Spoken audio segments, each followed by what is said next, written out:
All right, so we are live. Hopefully the audio is getting picked up.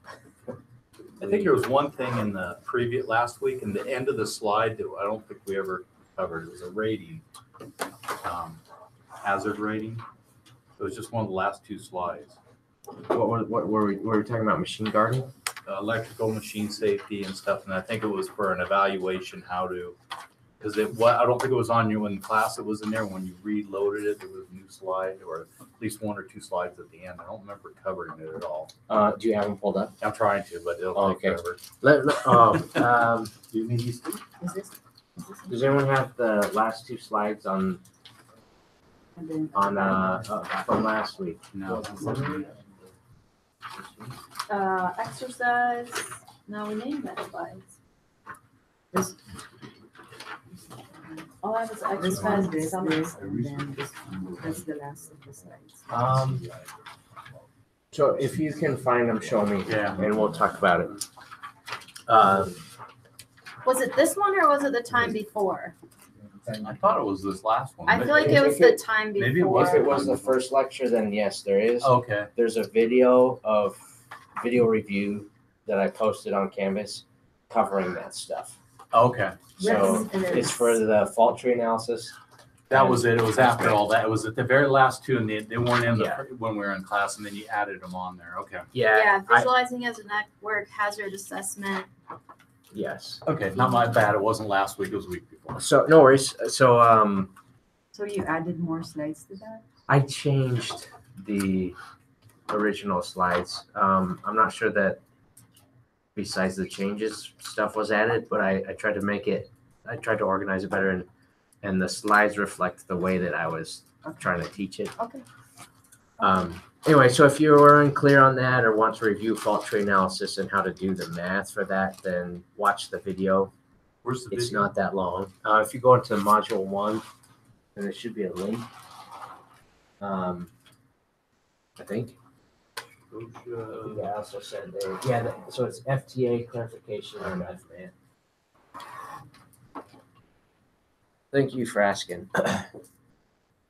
So today we are covering health and chemical hazards. There are different ways you can talk about those, or call them hazardous materials, hazard communication. It's part of that. Industrial hygiene is how I think of health hazards. But so we are going to, if there are any other questions, let me know from last time. Then we're going to talk about hazard communication, hazardous materials, and then an intro to industrial hygiene. You'll have an entire course on that if you haven't already. So we'll just do a little bit today. All right. So these are objectives for hazard communication. We're going to look at some GHS pictograms. So that is the new GHS stands for Globally Harmonized Standard. And we'll talk about that a little bit. But they have 9 pictograms that are standardized across the world for what types of hazards could be contained within a material. We'll talk about the 4 components of a HazCom program, and then we're going to look through an SDS, not necessarily in that order. Who has seen this movie? No, never seen it. No? Me. I was going to say, I would have guessed you'd be more likely to see it than maybe anyone in here. But what is this movie? Wizard of Oz visit the forest. Okay. What's going on in this scene? Sleepy dust. Yeah, okay. Well, so explain just a little bit more than sleepy dust. 2 more sentences. Uh-huh. So it's this snow that they used, right? So, well, so I know. the dark truth behind this Asbestos. but Oh no! Seriously? So, okay, yeah. So, but to give context, so they're trying to find the Wizard of Oz. They have to go through this field of poppies, the flowers, and the Wicked Witch makes them fall asleep. I think it's from like the pollen or something. I don't know. it's kind of a weird movie actually when you think about it. But anyway, weird story. But then the good witch makes it snow, and that like counteracts the pollen or something. So they wake up, and then they can keep going on their journey. Now they use potato flakes, I think, when they have snow in movies. Oh, But yes, so Steve let the cat out of the bag. So they used asbestos. So they sprinkled Dorothy in asbestos. That's She's still alive? insane. gonna make them sick. I don't think she died from lung cancer. Oh my Not God. enough I exposure. don't- yeah. So, but that's one thing. And I'm not sure we'll really talk about it, but except for right now, we'll talk a little bit about it. But in large flakes, it's probably not that big of a concern. You're not that likely to breathe that in, but it's a single fiber that is a concern, and a single fiber can cause cancer. So it's a characteristic called friability. Is how easily those fibers would be freed from the composite material from rubbing or friction or something. If a material is not friable, it's probably not that. I mean, there's not going to be that much of a hazard because individual fibers aren't going to be popping off by you moving around and scraping it. Anyway, I don't know about the other actors, but I'm pretty sure. What's her name? Judy Garland. Yep. I don't think she died of lung cancer, so or ever had it. Anyway, just an interest. Again, so one more thought before we move on. I think I heard, and this may fluctuate, and it may not be true even, but that over 10,000 new chemicals are synthesized every year. And if you look at the EPA or NIOSH or anybody,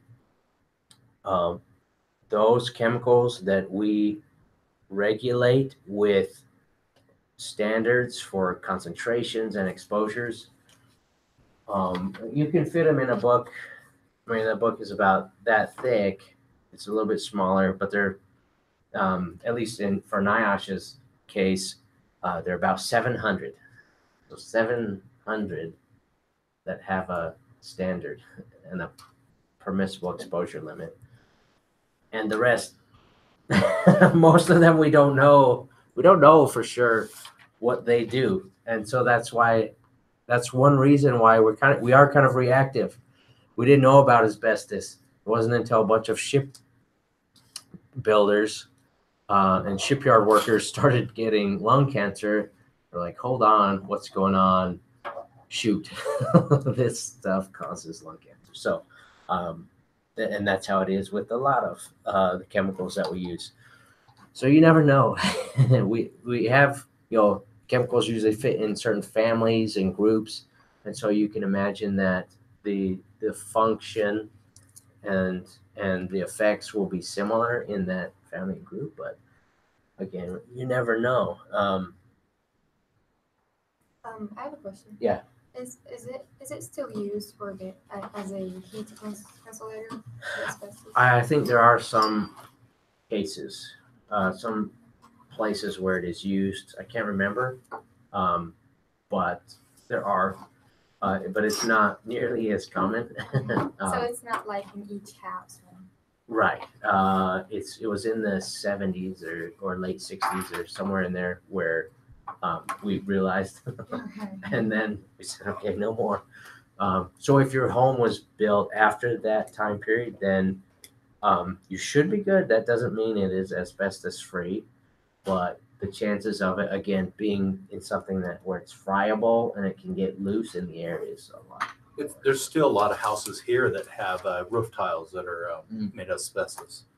It's fine if you wear just a dust mask to remove the tiles, as long as you're not cutting them or exposing it to, turn it into dust. Because you don't have to do a hazmat or anything right now here. If you're in California, it's a whole different issue. It was used in a lot of, and may still be used in adhesives. So any kind of glue that's holding stuff together. But the hope is that that's never going to be liberated into the air.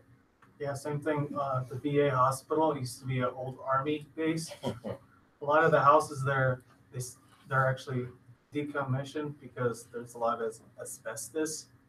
We're trying to figure out a way to make it safe. Take care of If that. we do something, I'll let you know. Maybe it could be extra credit. Yeah, or I mean, if it could turn into a class project or a capstone project or something, I mean, I'm always trying to find opportunities to do stuff, real stuff that also helps somebody. But yeah, I mean that's expensive. If you do it the right way, it gets expensive. All right, so oh yeah, we're duplicating here. So if you know any of these or want to take a guess, then feel free. Just tell me which one it is and what you think it means. Upper left, health hazard. Okay, Respiratory. it is. Carcinogens, Okay, those mutagens, yeah. things All like right. that. Some of you have been in Ocean 30 know this already. Okay, so both of these, we'll do these are the hardest ones. The rest you can probably guess. But these two in the upper left, hardest ones. They're both health hazards. Steve, what is the difference between One's an the one on there is an irritant. Okay, Is it irritant? so I'm going to uncover it here in a minute, but right. What else? I'm going to let you finish. Or someone else, anyone who wants to shine.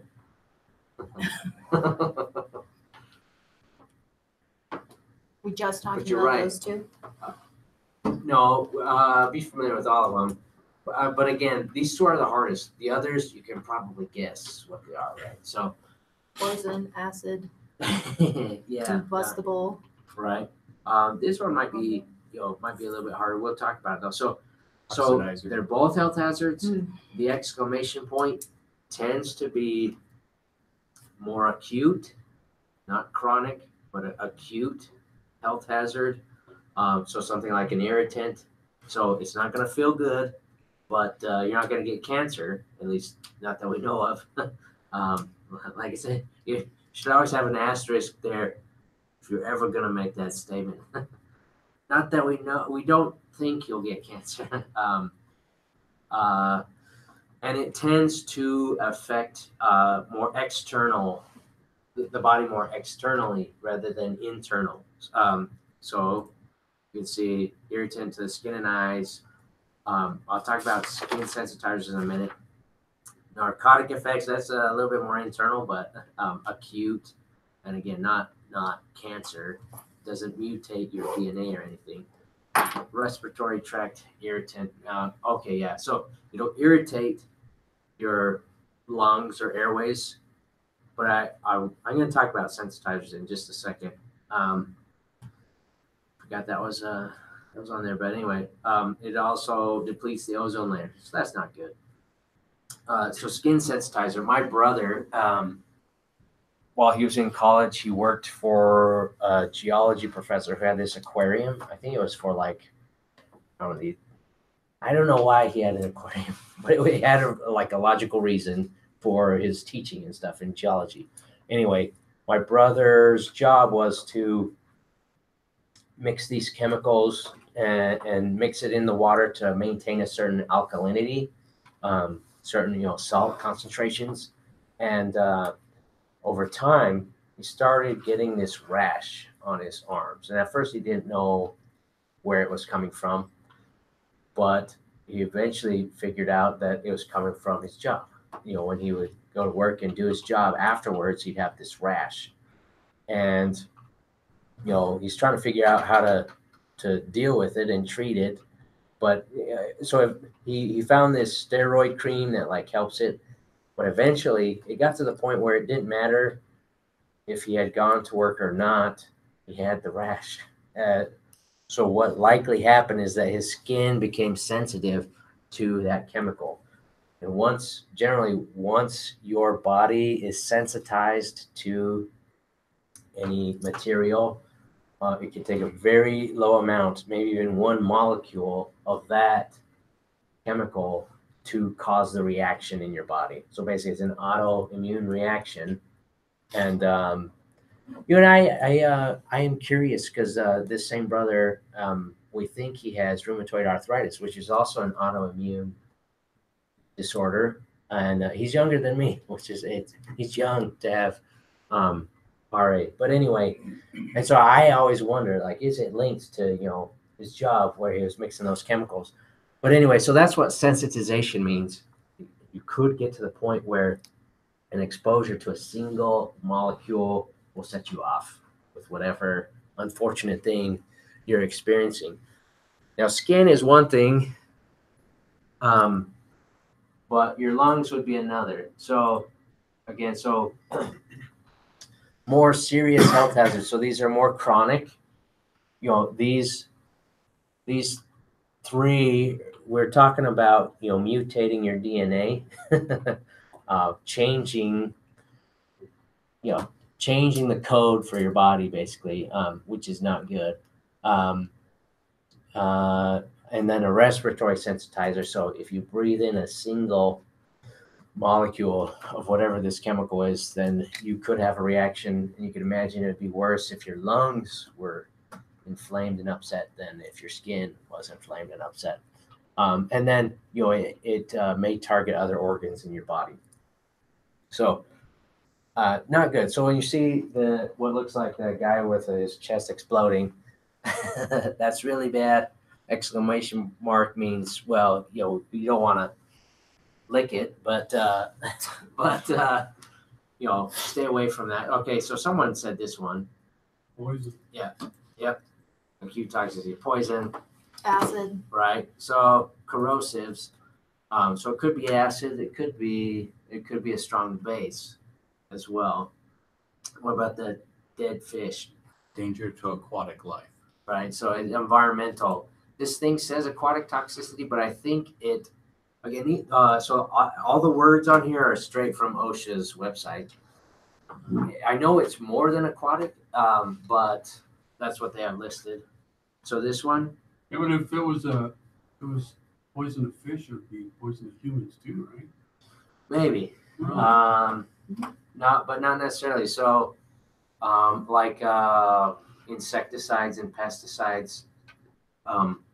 Luckily, we're able to engineer some of those to where they attack specific types of cells, and we don't have any of those cells, and so they may not kill us like it kills the weed, but it doesn't mean it may not, it might affect us in another way, but it doesn't. What those are designed to do is to like destroy cells basically in one way or another. Maybe it doesn't destroy our cells, but it might do something. I mean, there are plenty of pesticides that do bad stuff. All right, this one, Flammable. right? Oxidizers. All right. So why does it get its own category? Segment. Why would oxidizer get its own? So it makes fire. Why does it have its own category and not bunched up with the other flammables? Because it can Doesn't blow up. necessarily cause fire. Sorry. so an oxidizer, what it means is as it reacts, it creates more oxygen. So it's creating its own fuel basically, and that's bad. What are the three things a fire needs? They say 4 now, but Fuel, heat, and oxygen. right. So one of the ways to deal with fire is to remove the oxygen, but that's not an option with an oxidizer. So that's why they get their own. What about this one? Explosive. And this one? Yes. Pressure under gas. Yep, compressed gas cylinders. All right. So the 4 main components of a HazCom program, you need a written program that details everything, labeling, safety data sheet, in accessible to everyone is how it's worded, and then education and training for everybody, awareness level training for everyone, basically. But anyone who's going to be using chemicals needs more detailed and specific training. I will talk real quick on these. So the written program should talk about the labeling, SDSs, and the training. List all of the chemicals that you have on site. If there are any non-routine tasks where someone has to do something special with them, and then make sure everyone knows about the hazards. Should also talk about control procedures. That would be in like an SOP for any specific task. Okay, so globally harmonized system. Before this came out, which I think it was 2015, maybe not that long ago, but it keeps makes me feel older and older because I remember when it was just coming out.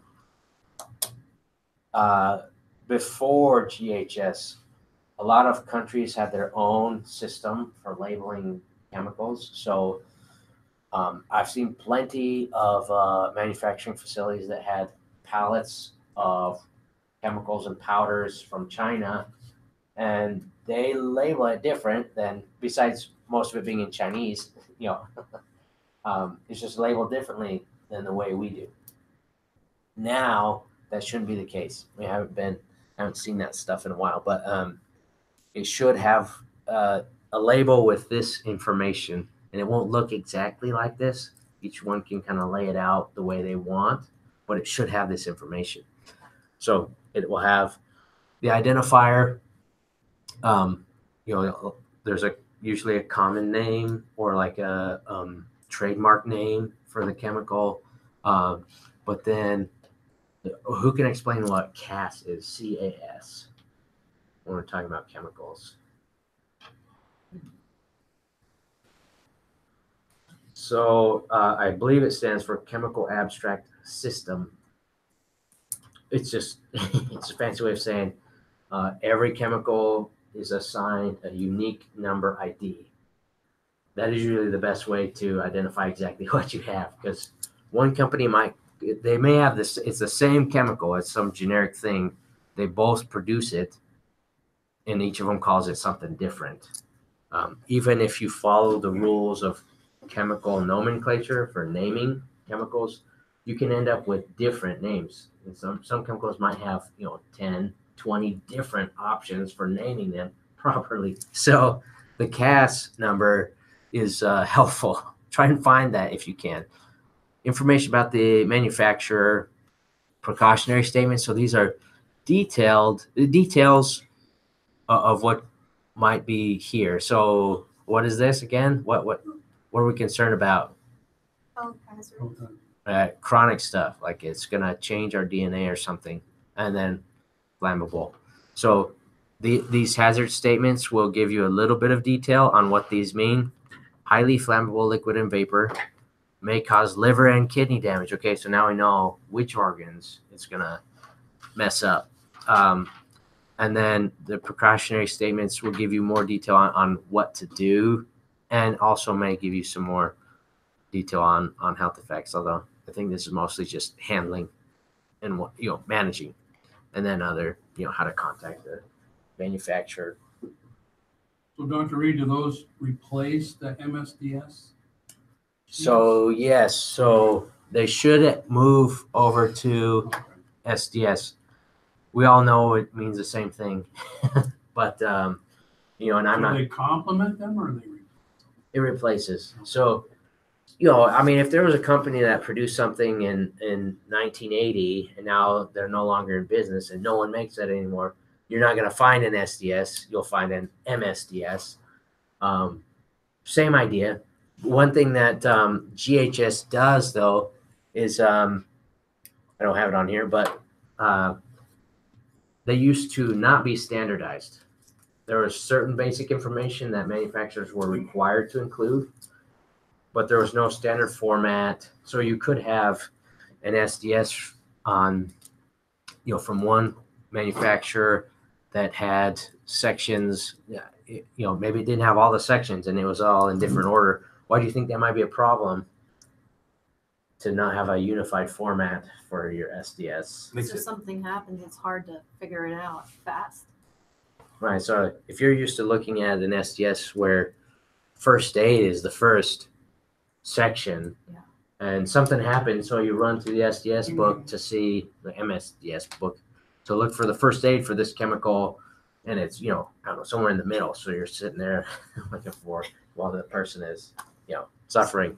So, sir, that's the old one. That replaces. This is the new one. Material safety data sheet is the old one. So the new one is just SDS. And then first, So back to the global system. So that just shows a label, but is it as much detail as the SDS? no, it's not as, That's not, no. that's not It- good. Well, it's more than it used to have. It's definitely more. I forgot to mention the signal word. It's not super helpful. There's either danger or warning. Which one do you think is worse? Danger. Right. So danger means, I don't know. I mean, like, okay, let's read the label and pay attention. And warning, I mean, you should probably read the label regardless. But I don't know. I don't find it super I thought it had to do with the level of injury, like danger because causal factors of death, warning can cause serious bodily injury, and caution is like skin rash or burn. So it gives you that degree of So how harsh this is. You are correct. I was being trying to be funny. So it gives an indication, but only having a one or the other, I don't know. I just didn't think it was a super helpful thing. We'll talk about the NFPA diamond, and also the GHS has a numbering system to sort of rate or rank the risks.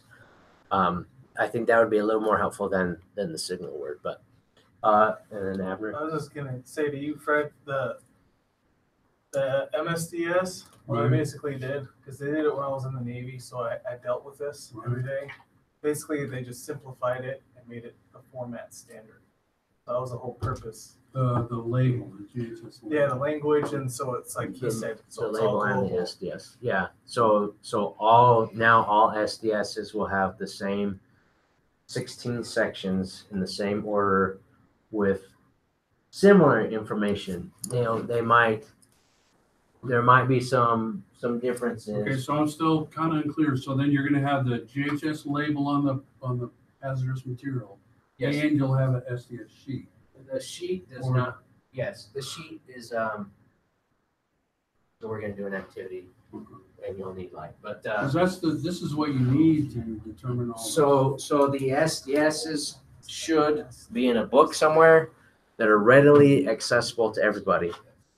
You should be able to get it from the manufacturer if you don't have it already. And there are a lot of companies that make money by taking care of your SDSs. So if you don't want to, I mean, that's a good job for an intern. Is they hunt down every chemical that we have in the the factory, get a list together, and then find all the SDSs. Or I mean, you're gonna have to do chemical inventory. You got to know what's coming on and off your site, so that you can make sure you have an SDS for every single one. That's potentially any potential. So like Dawn dish soap, I'm not sure if there's an SDS for it, but there might be. So you might have to have Yeah, but that's a Dawn OSHA dish soap That's an SDS. OSHA requirement to have that Yes. in every place of business. Yes, and a lot of companies are moving towards digital, which is great.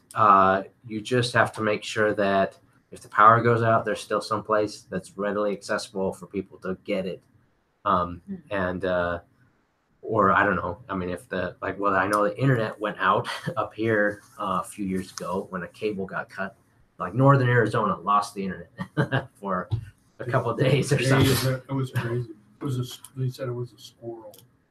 Chewing through. That's what they claim. Okay, well, yeah, somebody cut it.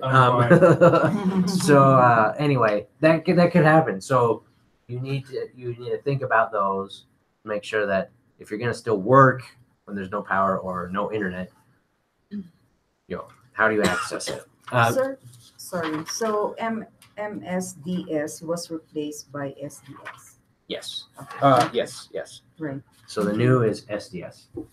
So you have an SDS in front of you for Clorox bleach. It says regular. So I hoped that's maybe the what the typical household bleach. I don't know. what I'd like you to do, let's see, so we've got 1, 2, 3, 4, 5, 6 teams. Take 5 to 10 minutes. So in pairs, I'd like you to, I'm going to assign you different sections. Why do I carry Hey, we'll this take around? name. Yep, you got this. Okay, so everyone's- Yeah, page 1. I'm going to assign you each different Yeah, sections, and then we'll talk about it. So it's hard to see that now, but 5 to 10 minutes. We probably won't get to 10 minutes. Become familiar with the section and the kind of information that it has. And then if you find anything that's really interesting about bleach in that section, then share it. So I know bleach doesn't have like a really low flash point, but something like that, or it's super reactive with this, or PPE, you should be wearing this. Like if you find something interesting, then share that. But at least be able to describe your section, and for each section, like a couple sentences is enough. We don't have to spend forever on it. Let's go with, so you're 18, B, C, D, E, F, and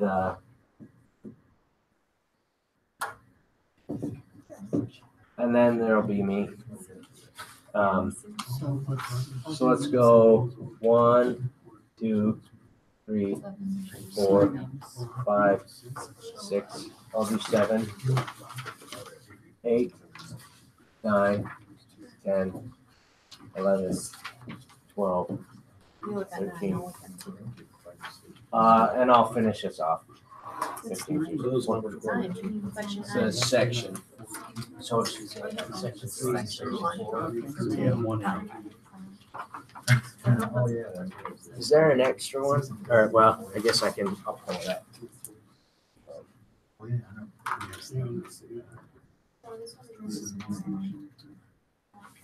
This is for You plural. want section or page? Section. Section. Yep. I think we do on Thursday. You and I always work. The Steves.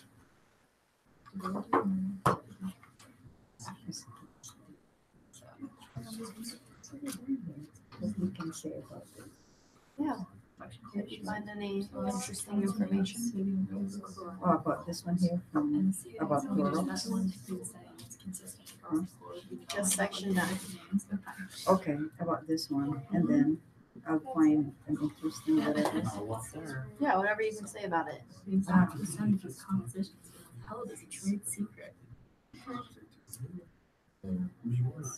So I like that one all the time. I don't very much.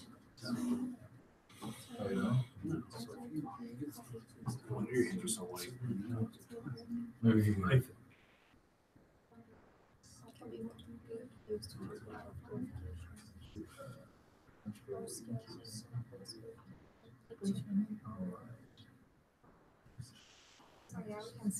can say that. Do not eat, drink, or smoke.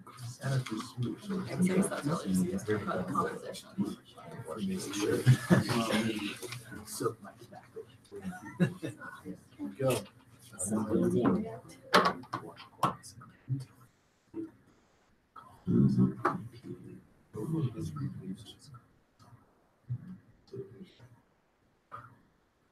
Did you get a new one? It's gigantic. Yeah, this is a different Use one. it as last again. You can mix it with ammonia. Is that what it is? Is that what it is? It's real Oh, big. so Yeah. it's just. Oh, I'm sorry, not not much. Yeah. Yeah. It becomes very toxic. So what was the title of the last section? Composition information on ingredients. So the one chemical in there is that. So it has one chemical, but I think a lot of regulations about the whole stuff, not just the one chemical. Some of the cleaners, yeah. That's what we've done the same stuff.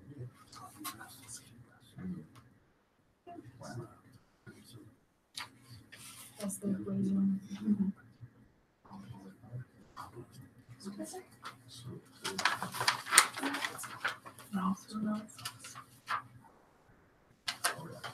It was mostly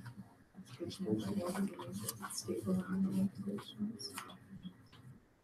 But if you combine with other chemicals, then that's what it would be.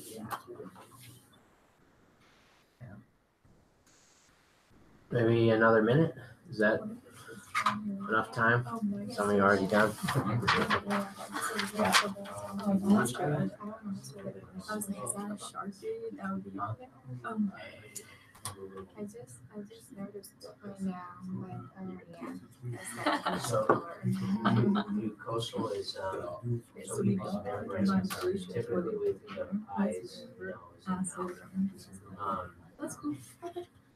Not too shabby. Gastric lavage means they pump your stomach. So, okay, so, yeah,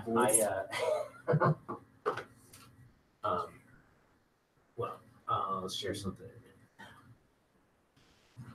We, about ready?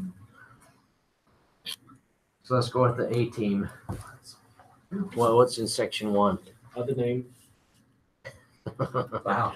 Pretty Does much it have, going does it have good. any other synonyms? I'm curious. Well, I mean, it has the In the EPA section. registration number and then what it's used for, and no other advised against use, which is wrong because we just talked about it. We added to ammonia, which is a common cleaning material. You're going to make chlorine gas. According to World War One. But that's it. Phone number, emergency contact, and then on section 8. It just gives the general information on what to do if you have skin contamination, clothing contamination. Don't wear clothes for a long period of time. Wash your skin after exposure. Exposed clothing should be washed prior to next use.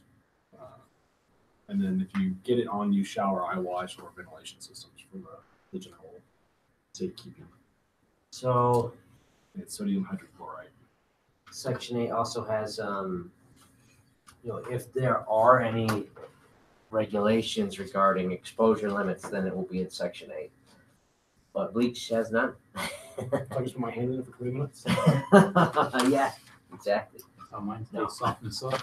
No, like I said, there are about 700 that might be regulated. Apparently bleach is not one of them, but that doesn't mean, that it's not dangerous and that you can stick your hand in there for 20 minutes. All right, team B. Hazardous identification. It is considered hazardous by the 2012 OSHA standard. And then if swallowed, do not induce vomiting. If inhaled, get to fresh air. Always flush drains after use. And it's extremely toxic to aquatic life with long-lasting effects. So bleach is an example of a corrosive that is not an acid, but it's actually it's basic. Okay. Whenever you have chemicals that either want to give their hydrogen atoms really bad or want to take hydrogen atoms really bad, then that's bad. So that's what an acid or a base is. An acid has lots of hydrogen atoms that it's willing to just throw out. Basically, so it will react with water, and our bodies are, mostly water, so it doesn't feel good. And then this with a base, it's just the opposite. So they're really hungry for hydrogen, and again, so H2O water, once they mix, the bases are really hungry, and they'll grab the hydrogen atoms off of our water, and that doesn't feel good either. Is that what you're? Huh? That's not what. I know it doesn't say that in here. Okay. It is a corrosive. Okay. And I just remember that it's a base. What about section 9? Section 9 is the physical and chemical properties of chlorox, which basically describes the physical state, how you look at it as it is. So it's a thin liquid, it's clear and yellow, pale yellow, basically the description of how you look at it physically. And then the chemical properties talks about the pH, the melting and freezing point. It has a freezing point. It says here no data, but according to the internet, it says it has, and then the melting point is the same. Should do an experiment. See at what temperature it freezes. Right, it doesn't say here. So one thing you can, so It you has can no tell it, available data. you can tell it's basic because it has a pH of Yes, 12. Right. What is neutral in pH? 7. 7. So a base is going to be close to 14, Mhm. and an acid is going to be close to 1. Good. We will talk more about vapor pressure and flash point and some of those things later. But yeah, it looks like there's no data available on a lot of those for bleach. For vapor density, it doesn't really show anything here. It must, I don't know, I guess it's not that important. Yeah. But for other chemicals, it's really important. Okay. So, all right, team C. Okay, so the composition information on ingredients, the chemical name is sodium hydrochloride. The CAS number is 7681539, and the weight is 5 to 10%. And there's a trade secret. So, so you can see by weight how much of Clorox bleach is sodium, is hypochlorite. Yeah. How much is it? 5 to 10%. 5 to 10%. So there's at least 90% of other stuff in there that's a trade secret, apparently. Water. I mean, probably, but when you, so you may have like if you have an aerosol can or paint or something, you know, it's not just one component, one chemical in there. There's a mixture, and you can get it can be valuable to look at this composition table to see, okay, how much of this is this really nasty chemical that we don't, you know, if it's 1%, then maybe you're not as concerned as if it's 98% of that. And then 10. So section 10 talks about the stability and reactivity. And the good news is that under the right storage conditions, it's stable. So there are That's no good. conditions you need to avoid or possibility of hazardous reactions. But it is reactive if you combine it with other household cleaners, such as toilet bowl cleaner, rust remover, acid, or other products containing ammonia, because then you're going to get irritating gases that could be hazardous, like chlorine. Interesting. I have a story along those lines. I don't know that we'll have time for it though, but if there's time, then Okay. remind me and I'll tell you. It's not mine, it's their hand, but awesome.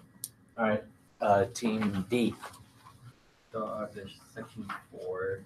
They basically talk about the first aid measures. So they give you like steps and they break it down in, you know, like for example, if you get it in your eyes, what do you do? So you rinse your eyes slowly and gently in water for 10 to 15 minutes, and then you remove like your glass contact lens, obviously.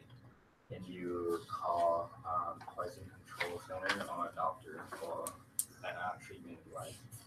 You get it on your skin, you obviously like wash it off, and then you take off whatever clothing that got the chemical on it, and then they refer back to, you know, calling the poison center or calling the doctor. You breathe it in, then they tell you to move to fresh air, and then if there's a problem or if you haven't had time breathing, you call a doctor.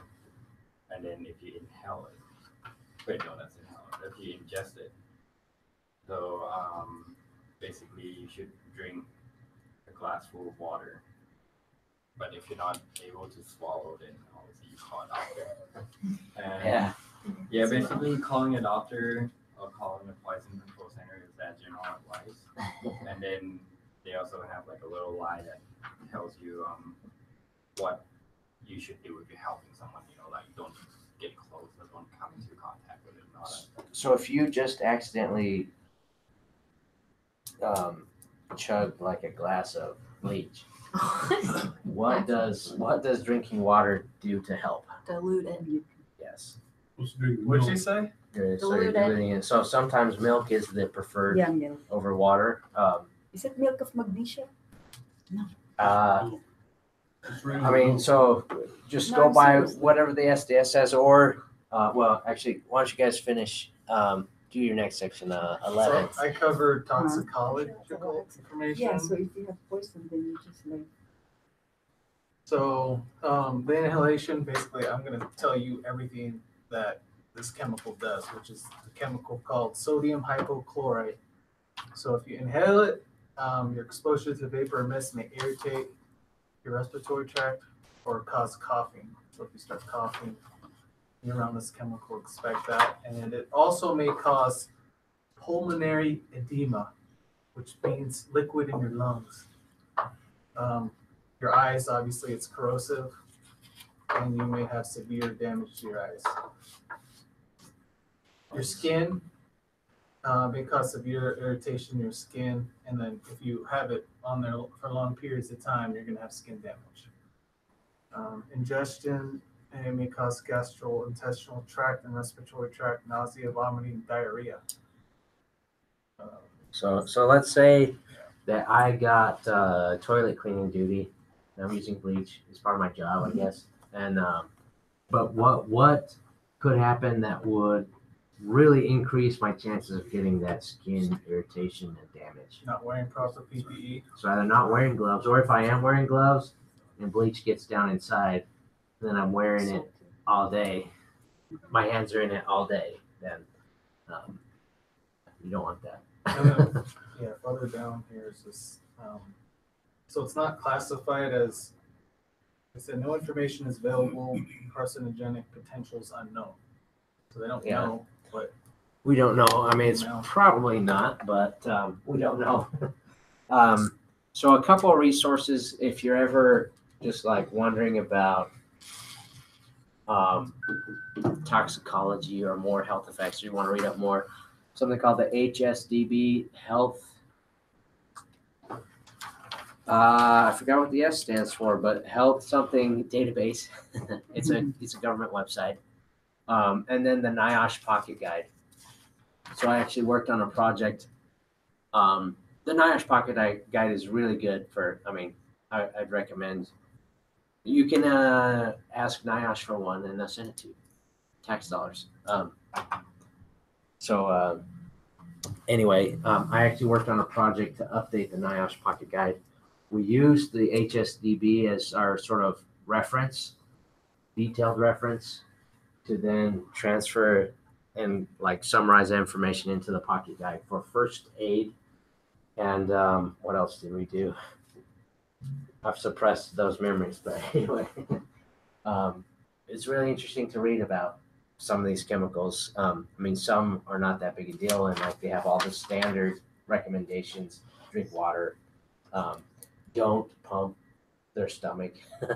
But others are kind of crazy, and there are case studies in there of people who got exposed. And anyway, it's really interesting. Chemicals are, some chemicals are kind of scary too.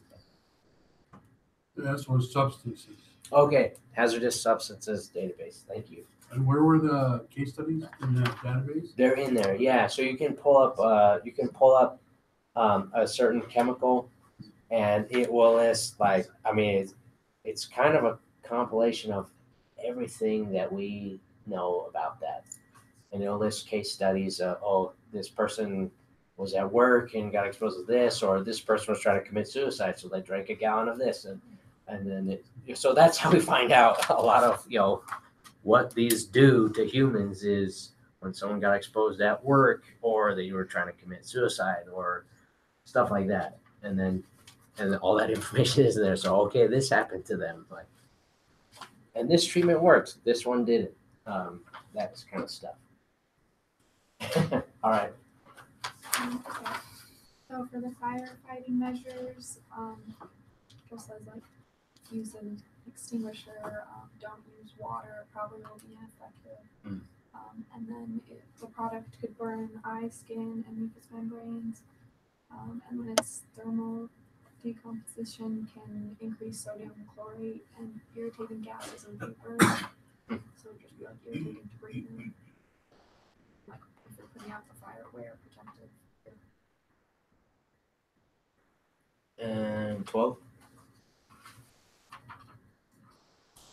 Ecological information. very toxic to human life. Disinfect. Don't put it in legs. Because it's toxic to fish and shrimp and what is Good. So we will talk a little bit about toxicology. I think that section also has a little bit of toxicological information for the logical for the environment, like fish and stuff, right? I mean, does it talk with other lines like fish and frogs or I don't know what? Okay. Fish, aquatic invertebrates, oysters, and shrimp. Okay, interesting. Some different ones on there. All right. So, well, 6 is the accidental release measures, and it talks about personal precautions and how to take precautionary measures when you're dealing with bleach and using it, like avoid contact with eye, skin for prolonged amount of time, and it also talks about spills of multiple products, and respondents when that happens, respondents should evaluate the MSDSs of the products to see if there is any incompatibility. And also like regarding mixing bleach with other stuff, same as ammonia where you get chloramine. Vinegar has the same effect. So some people may use vinegar and what is the other one? Mix it with vinegar. Baking soda. Yeah, that's right. So if you're having that as a cleaning liquid, then don't mix it with bleach. That's it. And then it talks about the environmental precautions as well. It says it's toxic to fish, aquatic life, and other stuff. And it talks about methods of cleaning up and containment. And it's basically absorbing and containerizing it and washing the residual in a sanitary sewer. So just make sure you leave it down as much as possible. But it's you can drain it down. It's not like certain chemicals where you can't drain it down. Right. Do not pour this down the drain. Yeah. All right, good. Good job, guys. So 7 is handling and storage, and I'm not intimately familiar with the SDS from Clorox bleach, but You skipped one. did I skip one? Well, I think they did 6 and 13. Well, right? this was 13 was disposals. Oh, okay, sorry. Yeah, that's all right. Sorry. 7 is handling and storage. You know, incompatibilities might come up again in that section. Don't store this right next to this chemical or anything like this. You know, any acids. I don't know if that's what it says. Well, is storing them mostly concerning the vapors out of them, or is it just in case they leak? Both. Yes, both. Yeah. So you want to make sure the container is in good condition, you know, and if there is any, depending on, we'll talk about this, but depending on the material, you may need to store it in a special cabinet in case of leak or if any vapor is getting out, you know, just as an extra precaution. So 14 through 16, real quick. 14 is transportation information. So if you're going to send this, you know, in the state or across state lines or something, you need to, because this hazardous materials, basically, according to DOT or IATA, which is aviation, and bleach is not. It's not restricted. Some stuff will say yes, and you can only go on these routes. You know, if you've ever seen on the freeway or the highway, hazardous materials, use this. You know, go this way instead of this highway. It's because no one wants it in their backyard, right? Not in my backyard, but over there it's fine. In case there's a spill. 15 is regulatory information, and it's mostly EPA and environmental. So TSCA is the U.S. Toxic Substances Control Act. There's a few acts in here. So there's the SARA Act, that's a Superfund law. There's the Clean Water Act it mentions. There are multiple in here. But if you want information on that, you can look it up there. And then other information. So this doesn't have the NFPA diamond, but it has the same information. So that barrel back there actually has an NFPA diamond. So there are. Why is that being stored in there? Yeah, it's 3s for everything, right? That's pretty hazardous. That's not good. So with the NFPA and the HMIS, which I think that's hazardous materials something system.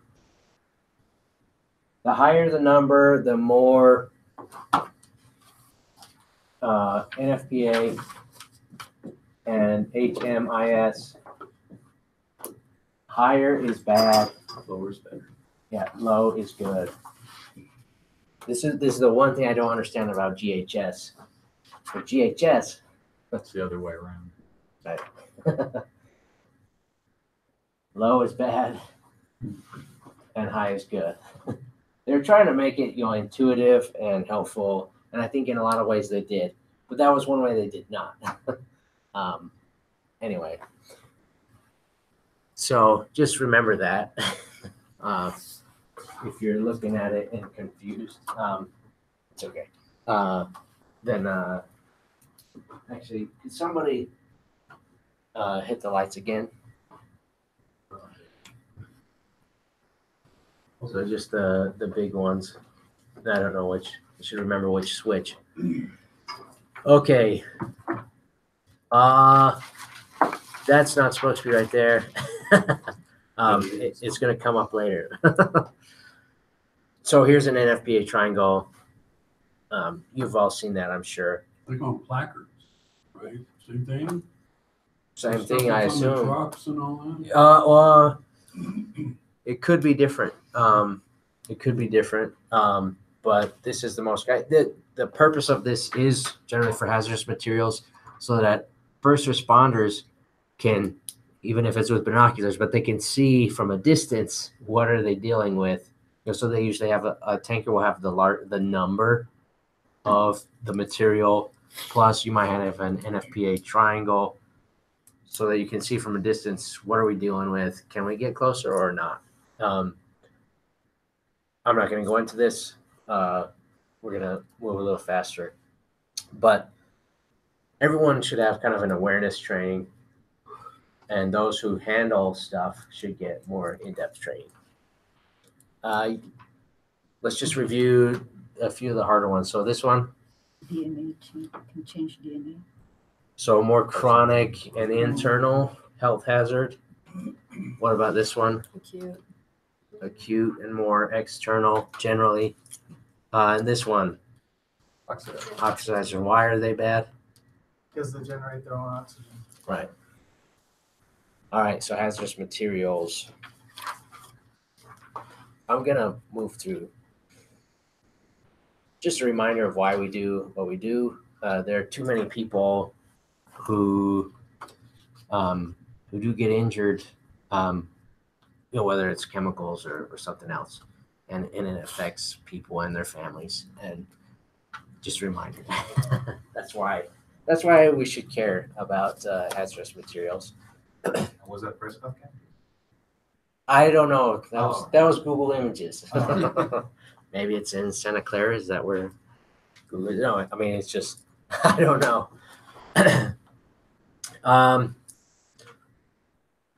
We will. Let's just do a couple of these. Number 3, and let's just do it together. When transferring a flammable liquid from one container to another, and I have a story on this one, personal story. The container should be what? Grounded. To prevent static electricity from creating a fire hazard. So ventilated or pressurized, ventilated and pressurized, bonded or grounded, bonded and grounded.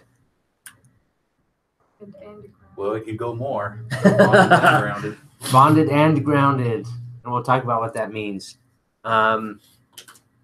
And let's not worry about the others. We'll talk about those more. Okay, so these are the ways that a hazardous material could contact or enter your body.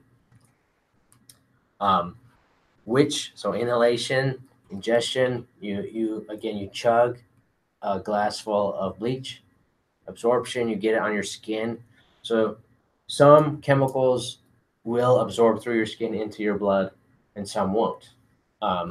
That's something that you have to look up and see for each one. And then injection, you maybe, I don't know, you get bleach on a sharp edge and you cut yourself and then you get it in your blood that way. Which do you think of these is the most common, or at least the one that we are most concerned about? Inhalation. So why is that? Why do you think? Close confined space with no ventilation. It's the one you have the Okay. least amount of control over. Can't see it. Okay. So, yeah, those are good answers. So it has the easiest route to get to us, from its source to us is in the air. So it's mobile, right? Man, liquid, I guess, could be mobile, but generally, when it comes to health hazards, that's what we're most concerned about is inhalation. The others are important, but just we don't get too many people chugging a glass of bleach, or some people do get stuff on their skin though. Okay, we're not going to do this exercise because of time, but this is a list of some common hazardous materials that require special handling, storage, controls, compressed gases, flammable liquids. There are 4 categories. Any guesses on which, or maybe which category is the worst and which is the least hazardous? I think it's the opposite, right? You think it's higher, but it's not. Sort of lower the greatest potential it has. Right. So category 1 is your most hazardous flammable. A 4 is your least. Cryogenics. One time, I'm not a big horror movie guy. I don't usually watch them, but one of my roommates was watching one, and I was like walking through like this freaky scene. Well, maybe we don't need to review the scene, but anyway, it involved liquid nitrogen and a person. But anyway, it's like, whoa, that's intense. Okay, liquefied petroleum gases. What might be another? Propane. Yeah, propane. Explosives, spraying agents. Again, we won't go into it, but it's good to just be a little bit familiar with these. One of the spraying agents, I remember one time going to visit down in Valley, going through their new residential areas, but they also had the agricultural stuff and they were spraying. It was bad. It was just like really bad. Same thing in Oregon when they spray all the logging, everything they just logged. It's like they have to give you, or they have to post a notice, but they post it in very in places where no one can see it, and so you don't know when it's happening, and that is horrifying. This stuff they sprayed all day, and then it was misty, and so it was kind of foggy. I remember that, and driving through there, you could definitely feel it. Sometimes with spraying agents, it's not even the active ingredient, the pesticide or whatever it is that's meant to kill something, but the propellant that is the problem, or just other inactive ingredients that are there to help with getting it sprayed. Some examples of stuff that can happen. So, we've talked about some of these. These are all related to the pictograms that we talked about. Does anyone know what a teratogen is? Dinosaur? Kind of sounds like one, huh? So, I think this was in like the 60s and 70s. I'm not totally sure.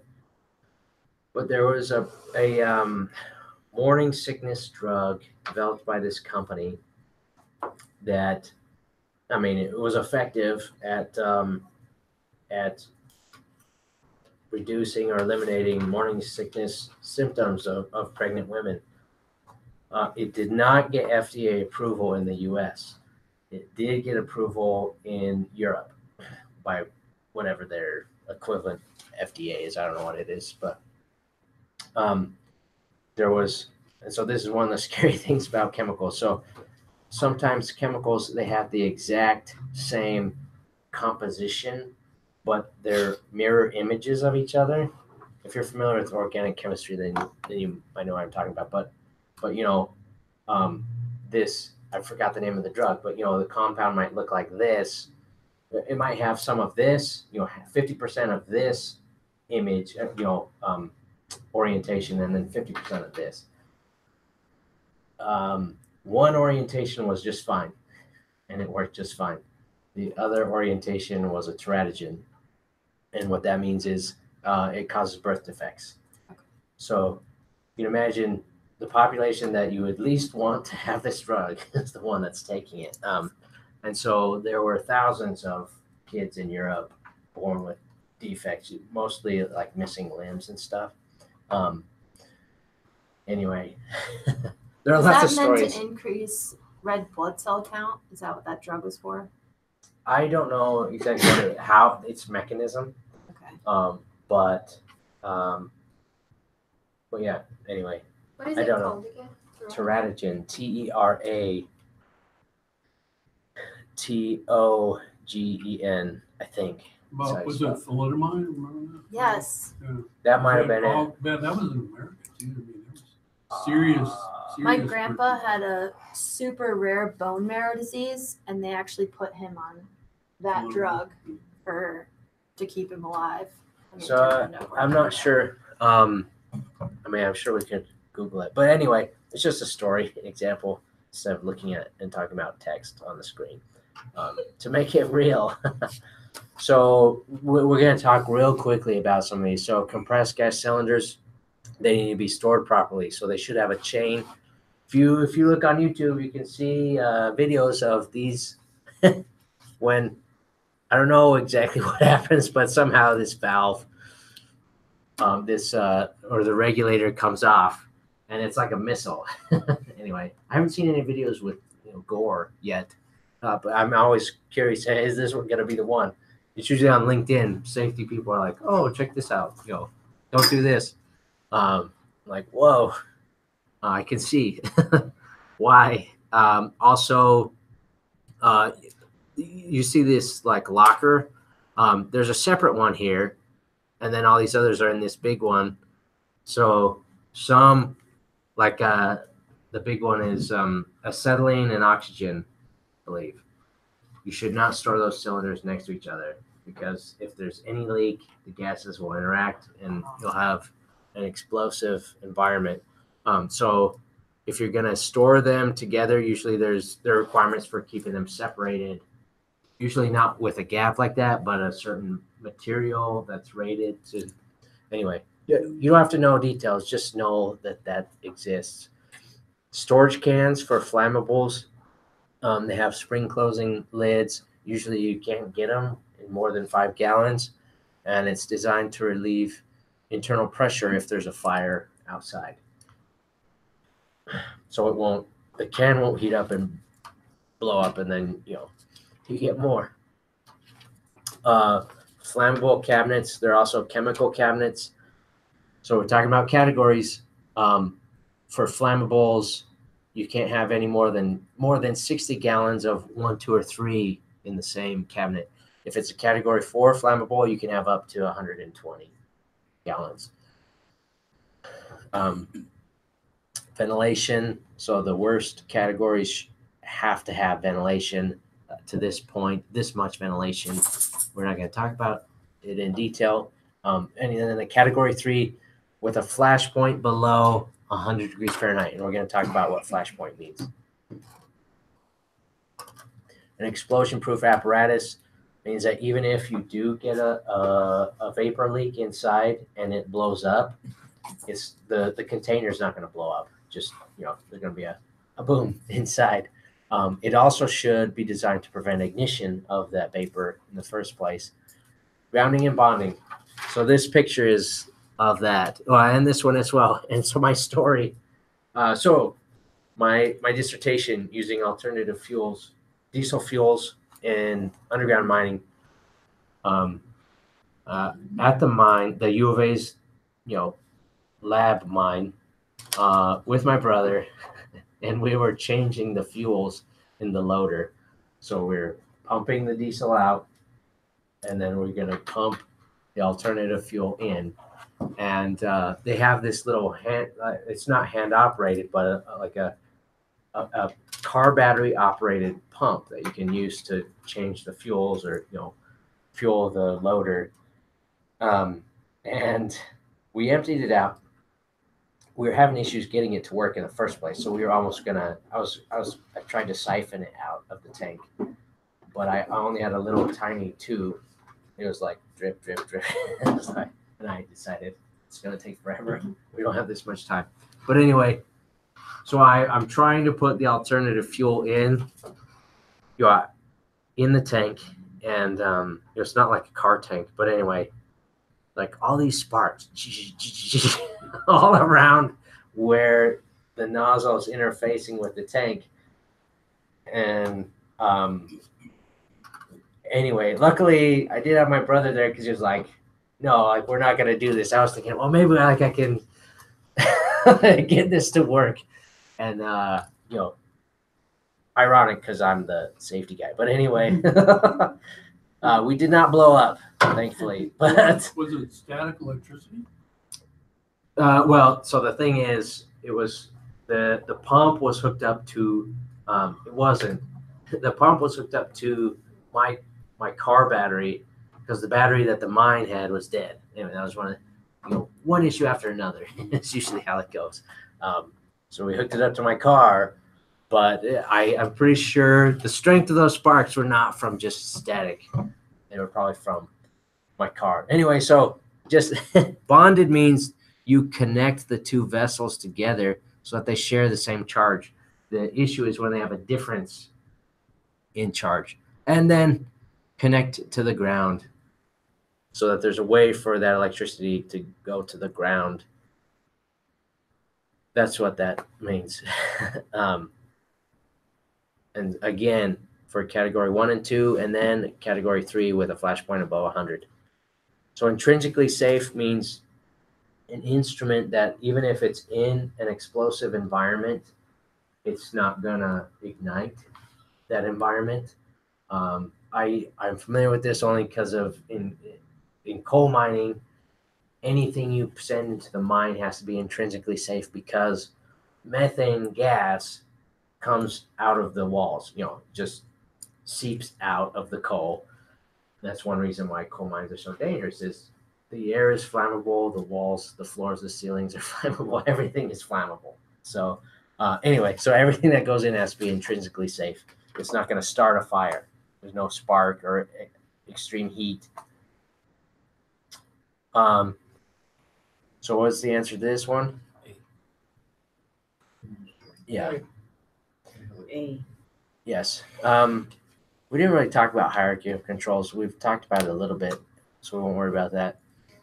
So what do we have to do between two vessels if we're transferring like gas? Yes, bond and ground. We won't worry about 4. All right. Okay, good. Maybe we'll finish early. I want to finish a little bit early for you guys. Or do you want to take like a 5-minute break? Let's take a 5-minute break. And then I think we can still finish early. Thank you. Yeah, no problem.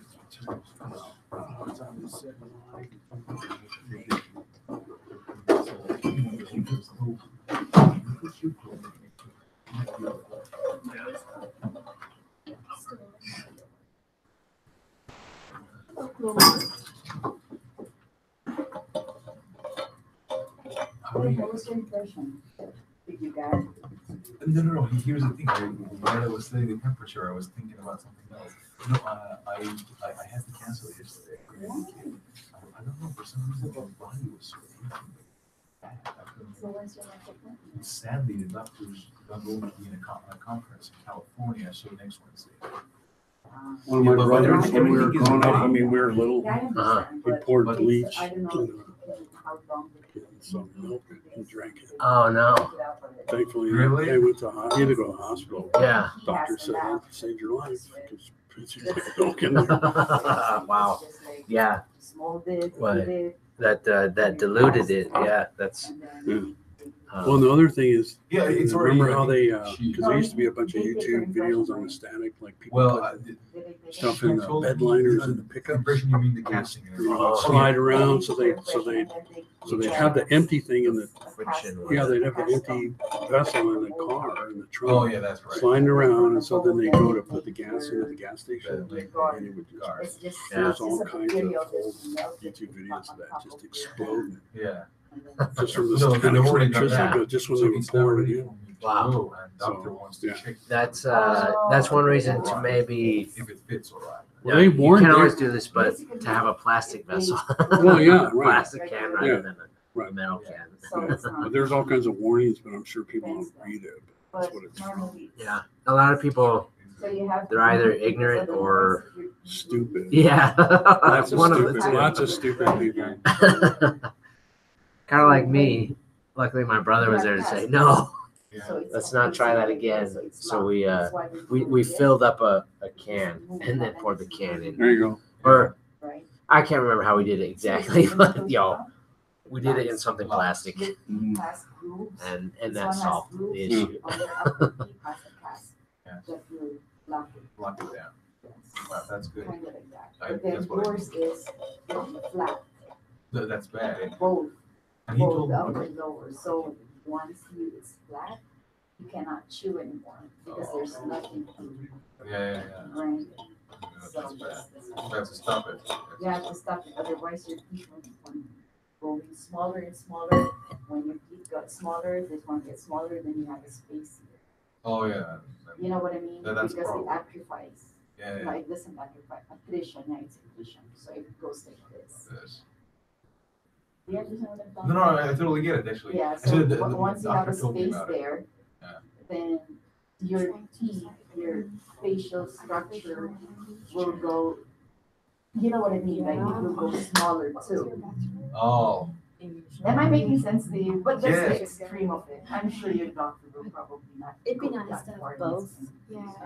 oh, But yeah. if it goes like this, Because I like both. then your And teeth if I goes can't like find a this, job right? in Yeah. one, That's your normal And then- occlusion, we call it Yeah. occlusion. so And then when it goes like this, how can you chew your food when your teeth doesn't even contact? Contact, that's right. So it's not going, your digestion will not be good because your food is not chewed properly. Ooh, that's, everything starts from the mouth.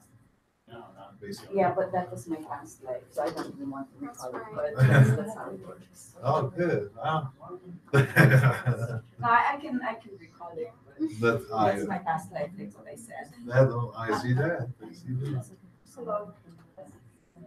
He's, the assignment on Monday, it's a SMS, you know, the, I think I still have a picture of that, like, SMS. I did that when I was in Kona. It's for, discussing for a lot of it's on your own. So every thing that you have, you have your safety policies. I talked to them and told them it's Prevention, yeah, all four of it. So your policy, just like your policy, you know what? This is how it's going to be. You have to answer all four of it. I don't know. Each has a criteria. What I've been doing is Right? So if I were you. I've been redoing the homework without looking at notes for like 3 or 4 times. And then I create my own set of data and do it again. And I just asked him the other day. You just make your own, basically, because you don't know what's in their assurance, what's in their He's promotion. giving me Yeah, you have to, not, you can't create your own, but your guide will be for you to start from the policies and stuff. Let's say you want to go for more. It's just like whatever he says, it's just like fix it. So it's just how you read that, right? So you start to get the policy of like you might start. Okay, so I was talking to him yesterday and he said that he can give me some supplemental problems. So similar to our homework, but a little more like use of the assessment test. So he said that he's gonna try to post them. He just emailed me and said, before I post these, which problem types are you interested in seeing? Topic 2, topic 3, or topic 4? And I said, if possible, all. Cause I'm kind of, I don't know if I would be able to show him the tutor thing that he would do. I can't because I have lab for him before that. So I don't think I can. I don't know. That's gonna be too much to remember for 4 hours of Sorry. just doing mathematical equations. My brain will shut off. Yeah. Like, Punch me in the head. Yeah, it's those 3 hours are enough. I walk out of there and I go home and I'm like, I'm not cooking. yeah, I'm not doing anything. yeah, I can't. I'm just Yeah, gonna I sit think, here yeah, and like do 4 hours, I have a newborn. no. That oh, I thought there was green on here before. I cleaned it instead of yes. More. Okay.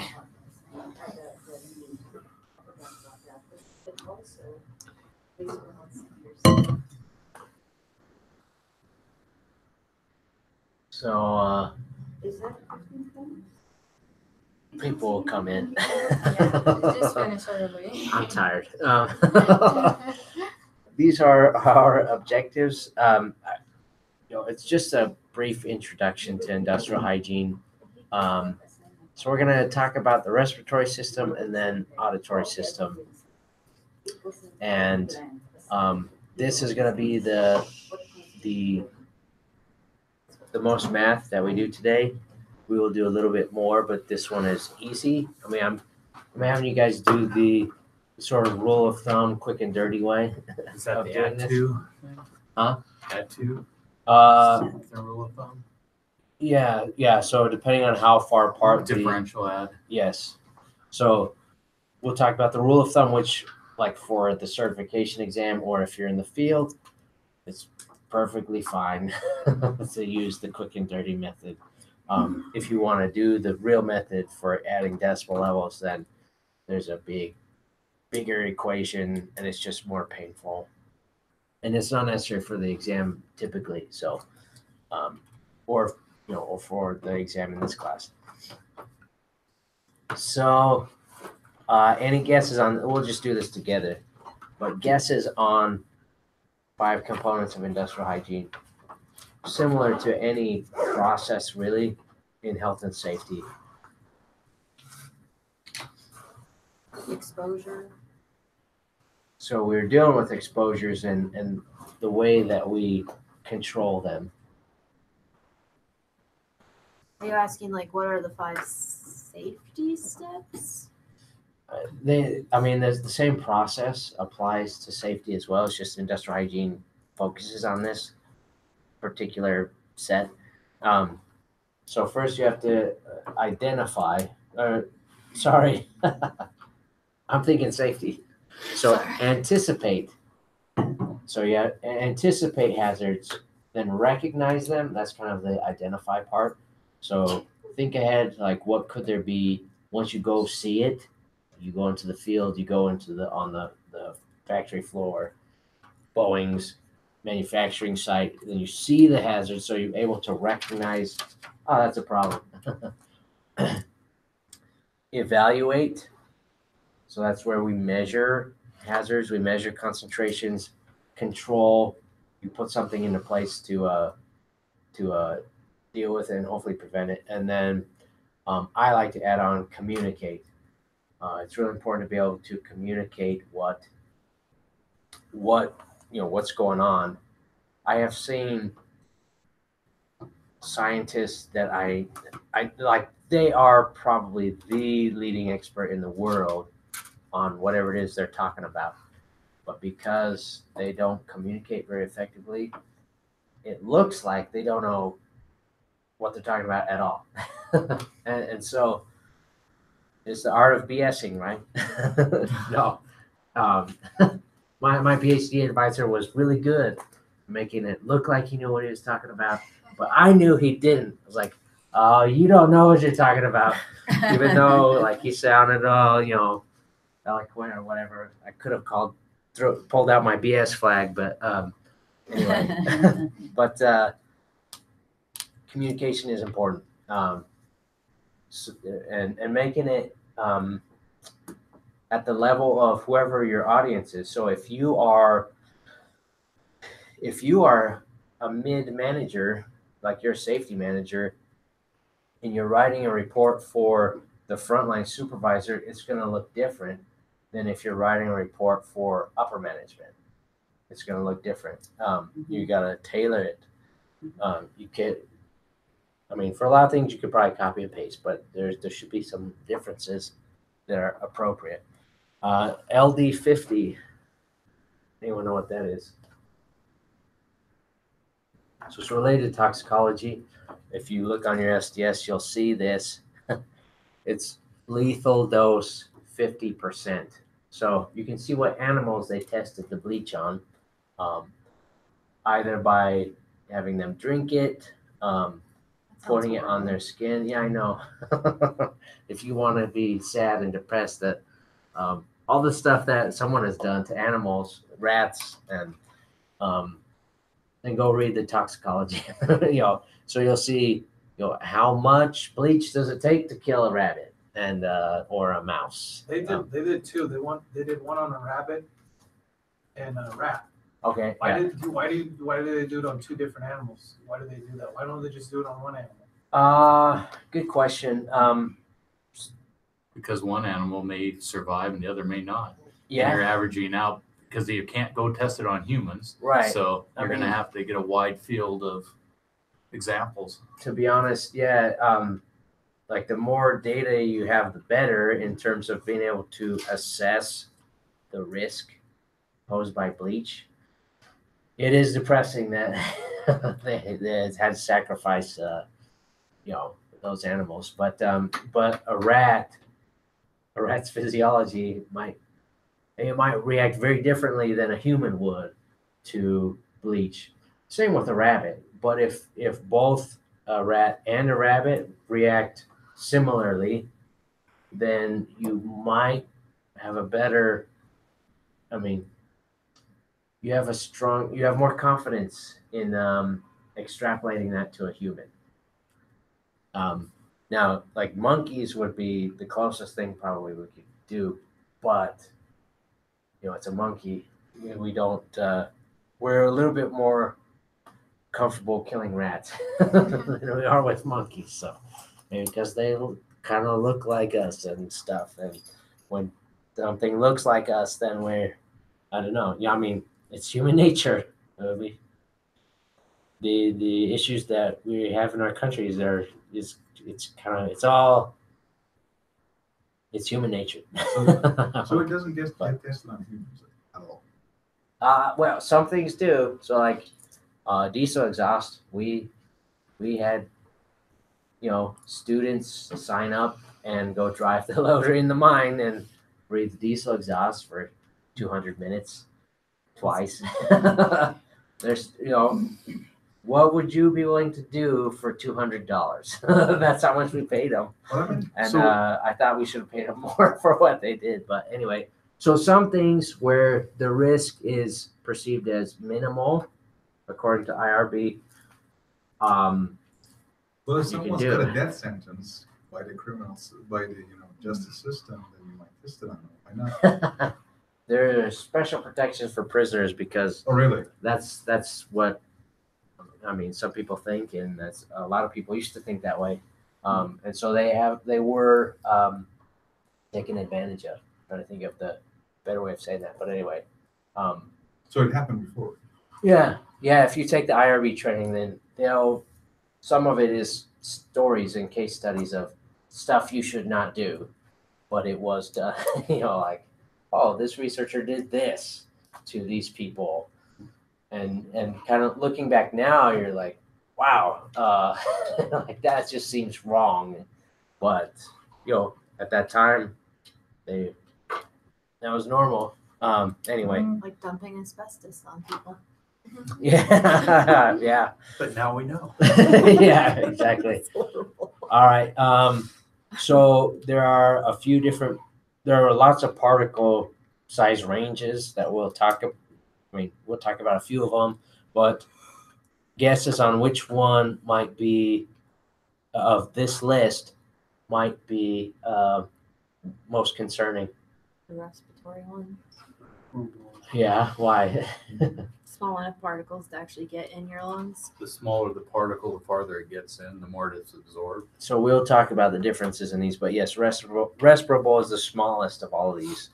All right.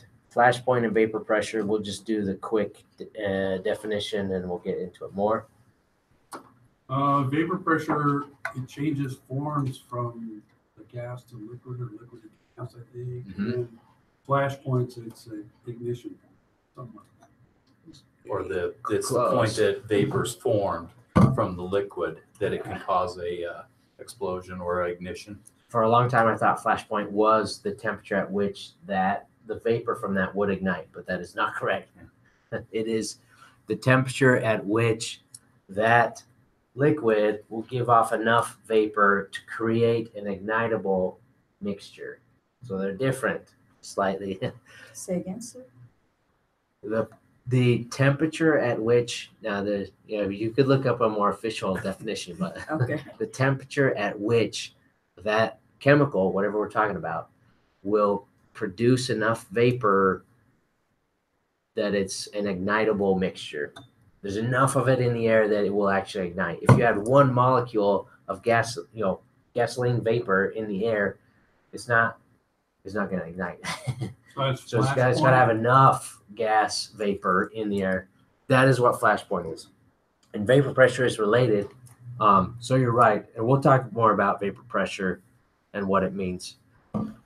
So let's say you're working around 3 pieces of equipment and one is exposing you to 85, 190, and 191 decibels. How do you add those together to know how many decibels you're being exposed to? Shouldn't you just take the highest one? No. So they compound.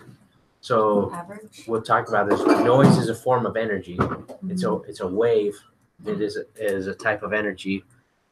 Decibels is on a log scale, and meaning we can't do 91 plus 90 plus 85. Because that'd be, That's like off the chart. so we don't. go like 85 minus 90 minus 1, so it's like what, 6? So Add it to yeah, again, this the is lowest one. quick and dirty. What?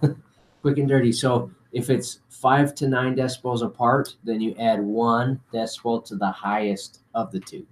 So these are 5. So we're going to add 1 to 90. So it'll become 91. So we've consolidated those. Now we have 91 and 91.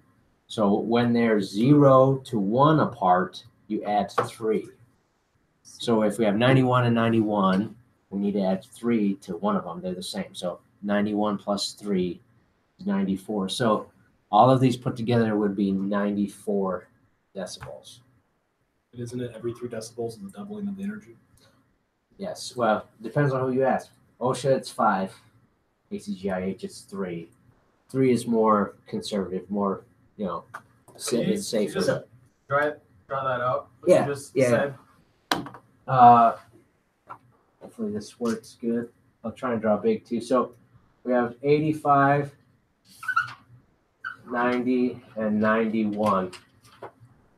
So, and we'll talk about what Steve was just mentioning, because this illustrates this problem. So because these are 5 apart, then we add, so they're 5 apart, so we're going to add 1 to the highest of the two numbers. So we have 85 and 90, 5 apart, so we're going to add 1. 90 is biggest, so we do 90 plus 1, so we get 91. I'll show you the little table that gives you the rule of thumb with all the details once we get there. So now we have 91 and 91. They're the same, they're 0 apart. When it's 0 apart, you add 3. 0 to how many apart? 0 You to add 1. 0 to 1. If it's 0 or 1 decibel apart, you're going to add 3 to the highest number. because they're both 91, it doesn't matter. So we do 91 plus 3, we get 94. So because it's on a log scale, again, it depends on whose equation you use, but every increase of 3 decibels is a doubling. So see, we had 91 and 91, 2 sources of 91, and so it goes up by 3. So in this case, 3 means it's double, it's twice as loud. I mean, adding 3. 94 is twice as loud as 91. Okay? So every 3 doubles? Every 3 is a doubling. Yes. So how come it become 94 again? Can you repeat it, please? It depends on whose equation you use. But Okay. for ACGIH, we'll mention them briefly because it's a log scale. It's a logarithmic scale. Okay. It's not linear. So if you were to plot a log scale, I mean, I don't have a big enough board, but it goes like this. Like, Just a log scale. yeah, if you move 3 decibels over, it goes up. I mean, but it would look more like on this part of the curve. This is it would moving over just a little bit would raise it a lot. Okay. So that's what's happening. We're moving over 3 decibels, and it's twice as high up on the curve as it was before. Linear is like that. The typical number and scale numbers and scale that we use is just linear. A log is like that. So moving over a little bit moves you up high on the curve, and you've doubled. Just moving 3 over, and now you're twice as high as it was. So you add 3 because it's less than 1. You add 3. I'll show you the rule of thumb in the table. But when they're really close together, 0 or 1 apart, then you just add 3 to the highest one. Okay. All right. So we talked about this. And real quick, I've asked some of you have, I think, seen or been in the course where I asked this question, but sometimes, I mean, health is, okay, so here's something. In industrial hygiene, so that's my background, and I'll say I'm biased, but we think that, industrial hygienists think that safety and ergonomics are part of industrial hygiene. Like industrial hygiene is this big thing, and safety is this smaller circle, and ergonomics is, safety professionals think safety is this big thing, and industrial hygiene is this little piece, and then ergonomics is this, or environmental. And then ergonomists think that ergonomics is this big circle, and industrial hygiene is just a part of, anyway, it's safety. So everyone sees things differently. Like my point is, they're all related. Classification scheme going on. Yeah, they're all related. Like, you could lump them all together and it would make sense. So I don't want to make a point of drawing the lines and saying, I'm health and you're safety, or I'm ergonomics and you're environmental. They're all related, and some companies will put them all together in the same role. So you might be the EHS manager. You're in charge of all of that stuff. Sometimes they add in loss control and security. So you might be in charge of security, safety, health, environmental, because they're kind of related. But anyway, so if you were to draw a line though and say this is health and that's safety, or this is safety, that's health, where would you draw that line? Health would be more the person, the people involved, and safety would be just the overall work ethic and things like that. So, not exactly what I'm after. I mean, you could probably make a case for that. Safety is more precautionary. Health is more, I have an abstract. It's okay. The way I conceptualize this is the result if you mess up. So in safety, if someone messes up with safety, what's the result? Injury. An injury, generally. Well, yeah, okay. It's called a fatal injury when you die. With health, if we've messed up and done something bad to an employee, what's the result? Compensation. Disease. Okay, good. So I think of it in terms of the result. So with safety, typically it's an injury. With health, it's a condition, a disease, a disorder, a syndrome. All those things, they're not an injury, but are still negative outcomes. That's the way that I think of it.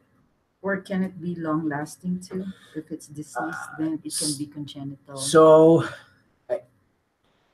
generally, but not always. So some health things could be more acute, and some safety things might be more chronic. But generally, you are not going to get cancer immediately.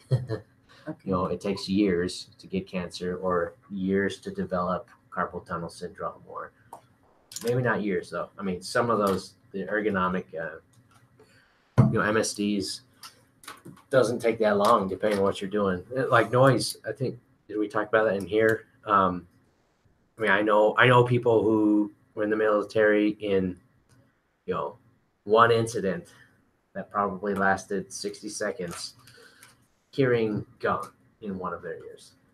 So it could be, a health thing could be quick, and a safety thing might be long term, but generally that's true. So that's how I think of them. So we're talking about the illness, disease, disorder stuff. So there's not just LD50, there's ED50. This is effective dose, and this is toxic dose, and this is the percentile. So this is just where 50% of the rabbits died, and the other 50 are still alive. So for lethal, effective dose and toxic dose. This is where effective dose is where you start to see symptoms, but they're not dead. And toxic dose is when you're looking for a specific symptom, like they break out in a rash, then that's what that is for. So you can see the effective dose is lower. Like it doesn't take as much for you to see something, but for toxic dose, I mean, they must be looking for something more serious. You have to increase the dose. Yeah. Anyway, so this is called. Reed, have you by chance done any LD experiments? No, I'm not. I know people who, this was during my undergrad. I had friends who were, they worked in labs that did stuff on rats, but I don't remember what they were doing. Anyway. So what's the E? Effective dose. Oh, okay. Thank you. So when you see an effect, the dose makes the poison. I forgot to put the author of that, but it's like a Greek scholar, philosopher, like the father of toxicology is what they call him. Anything could be toxic at the right dose, if there's enough of it. So I mean, if you drink enough bleach, then you're gonna die. Okay, a little bit though, you're probably okay. All right, so standards and guidelines for compliance purposes, you'll pay attention most to PELs, permissible exposure limits. So ACGIH, it's not the government, even though it's in their name. It used to be. It's an industrial hygiene organization. They publish threshold limit values, and so generally the PELs are based off of science from like the 50s and 60s, and we've figured out a few things since then in terms of toxicology.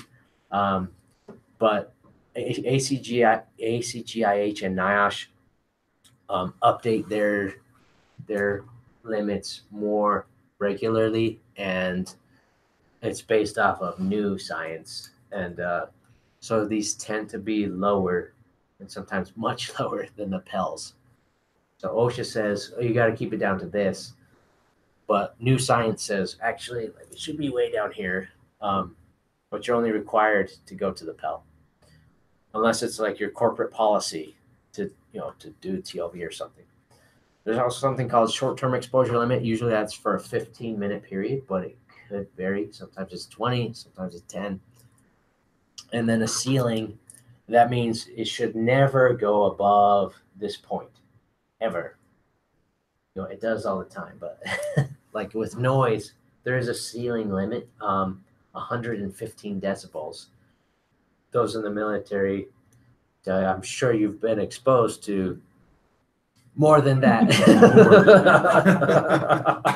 And for hours. There's no such thing as a ceiling. First out, it's 15 to how many minutes? Well, generally it means 15 minutes. So, Okay. These three, they're sort of like what you want to pay attention to the most. And I mean, you need to be in compliance with the PEL, but those are based off of an 8-hour time-weighted average.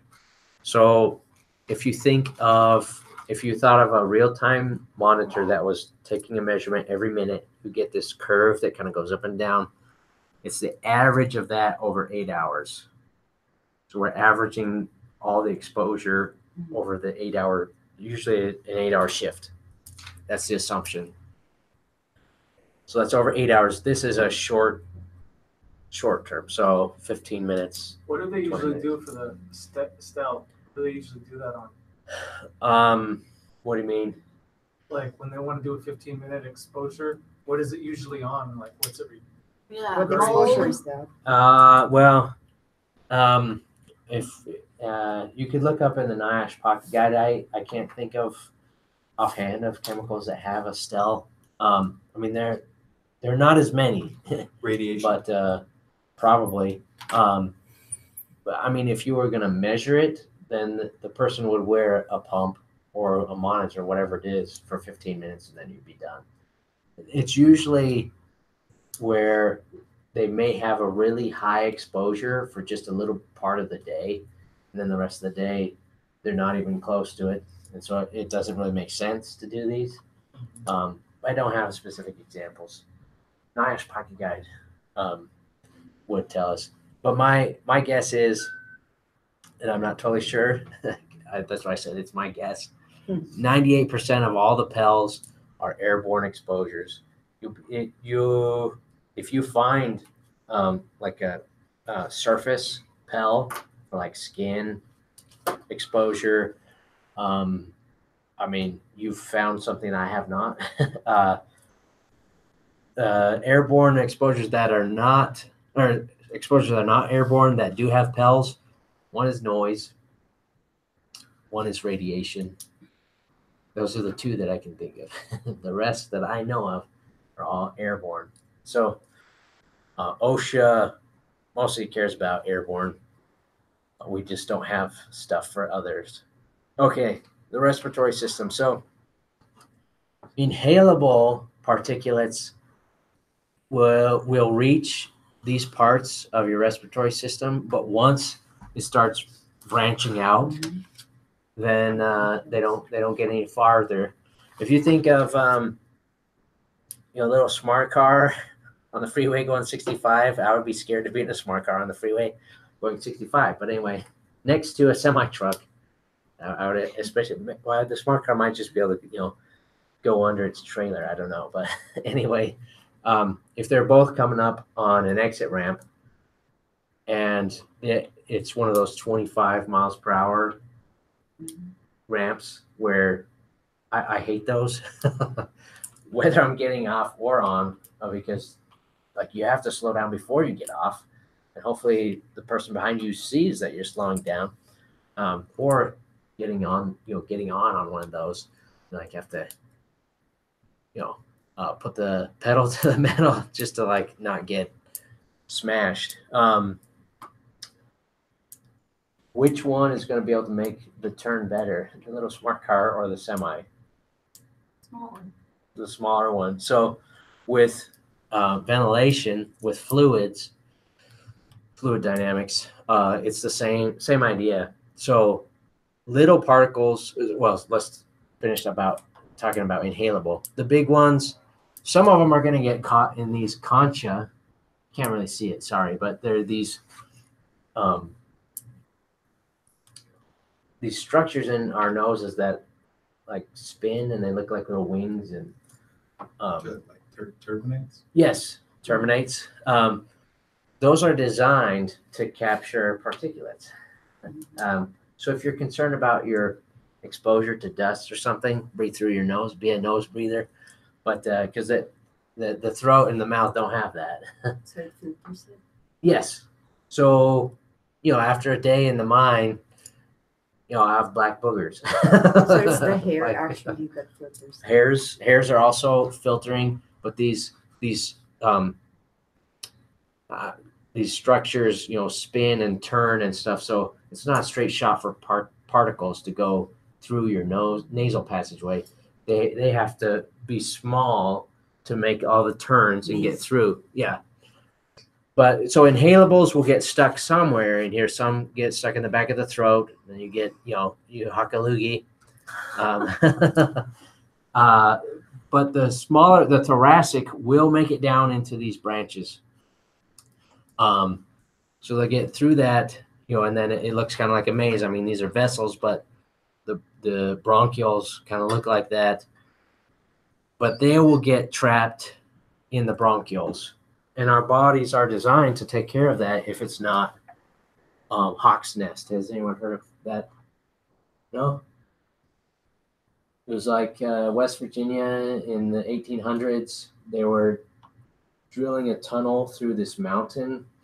And, I mean, now we have these massive machines that look like, what's that movie with the worms? Dune.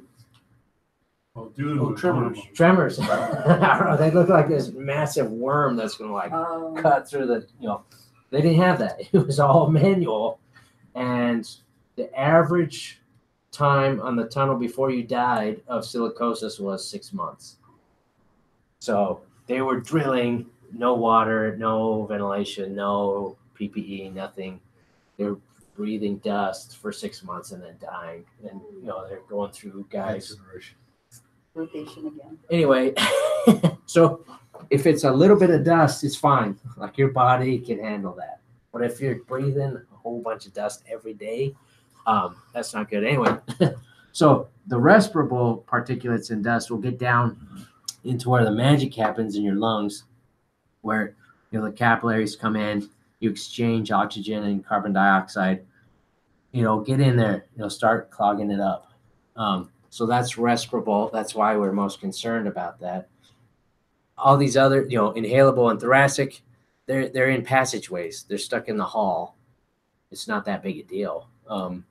But the ones that get down here and start affecting that gas exchange in your lungs, that's what's a problem.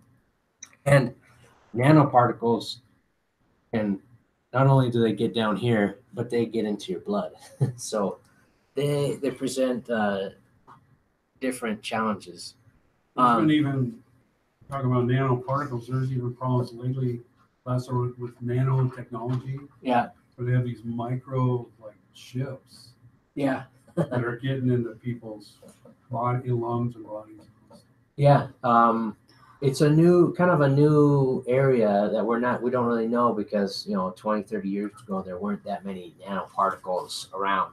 But the smaller the particle, usually the higher amount of energy required to create it. So, so like, I don't know, crushing rock, it's going to make a lot of dust, but it's probably not going to make a bunch of nanoparticles. It's more respirable, thoracic, larger size. It's the, national labs and stuff where they're doing crazy technology. Have crazy stuff going on in research. They make lots of nanoparticles, sometimes on purpose, like the chip manufacturers. Doesn't it depend on the material you're cutting though? Like carbon fiber or just carbon general basic, that aerosol is that which creates the nano size filament. So the toxicity would depend on the material. I mean, some you might not be that worried if you have some of it in your blood. and others that might be a problem. But I'm not familiar that much with nanotechnology, but it's a really interesting field. Anyway, so these are kind of the size ranges. So these are microns, micrometers, micrometers, or microns. I like microns because it's shorter and I'm lazy. Microns. So those are the cutoff points for each of those. Some say 2.5 for respirable. If you look at EPA or air quality stuff, it might say PM 10, PM 2.5, PM 1. It's saying particulate matter under 10 microns, particulate matter under 2.5 microns, particulate matter under 1 micron. That's what it's referring to is in microns. And we're most concerned about those smaller ones. Some people's careers is dedicated on particles. You could make a career out of it. We are.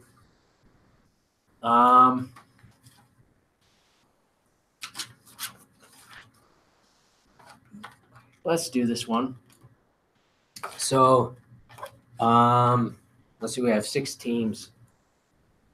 Let's start with the back. We'll go reverse order this time, but pick one of these diseases. 7. All right, 7. All right, good choice. It's Pick a number. 3. 3. Okay, black lung. Silicosis. Okay. Okay. Okay. Stenosis. Okay. Huh? No. Go ahead. Where do you want? 2. So they already picked asbestosis. Oh, okay, then I don't know. It's your choice. So we've had 2, 3, 7, and 8, and 9 picked. Wait, is that right? Asbestos. You did black lung. They are doing siderosis. You guys picked what? I have no idea. Stenosis. 4. We'll pick 4. Okay. And then team A, the Steve. Number 1. Okay. Luminosis. There you go. All right. So look it up. Just, I don't want this to be a drawn out thing. Just take 2 minutes to figure out what causes it. And then we'll find an example of an industry where that might be a risk. It's number 4, right? You know?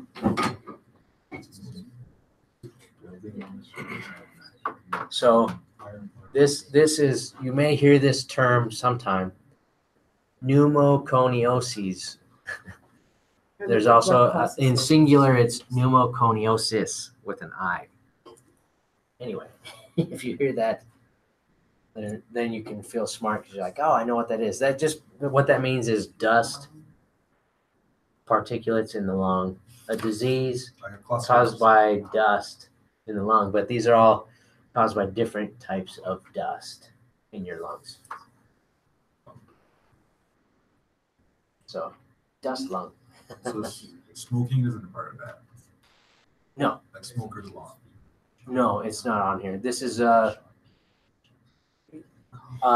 these all tend to be occupational diseases. Yeah.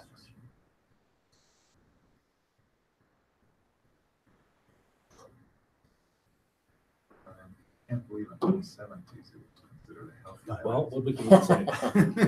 Yeah. I presented the first one. You can present We're the second. smoking class. It's got everything in Good old time. answers Well, everything. and right that's there. why a healthy dose of Tobacco? no, It's aluminum. a healthy dose of So it's done in crystalline coal mines. Yeah. I have not been Usually sleeping in- good the last 3 nights. Where they're exposed to I've aluminum not been dust, sleeping good, so my such as brain is explosives just manufacturing, struggling here. aluminum welding. When you are when you don't believe something, Bauxite. when someone tells you, Incredulous. no, Oh, yeah. Oh, I know.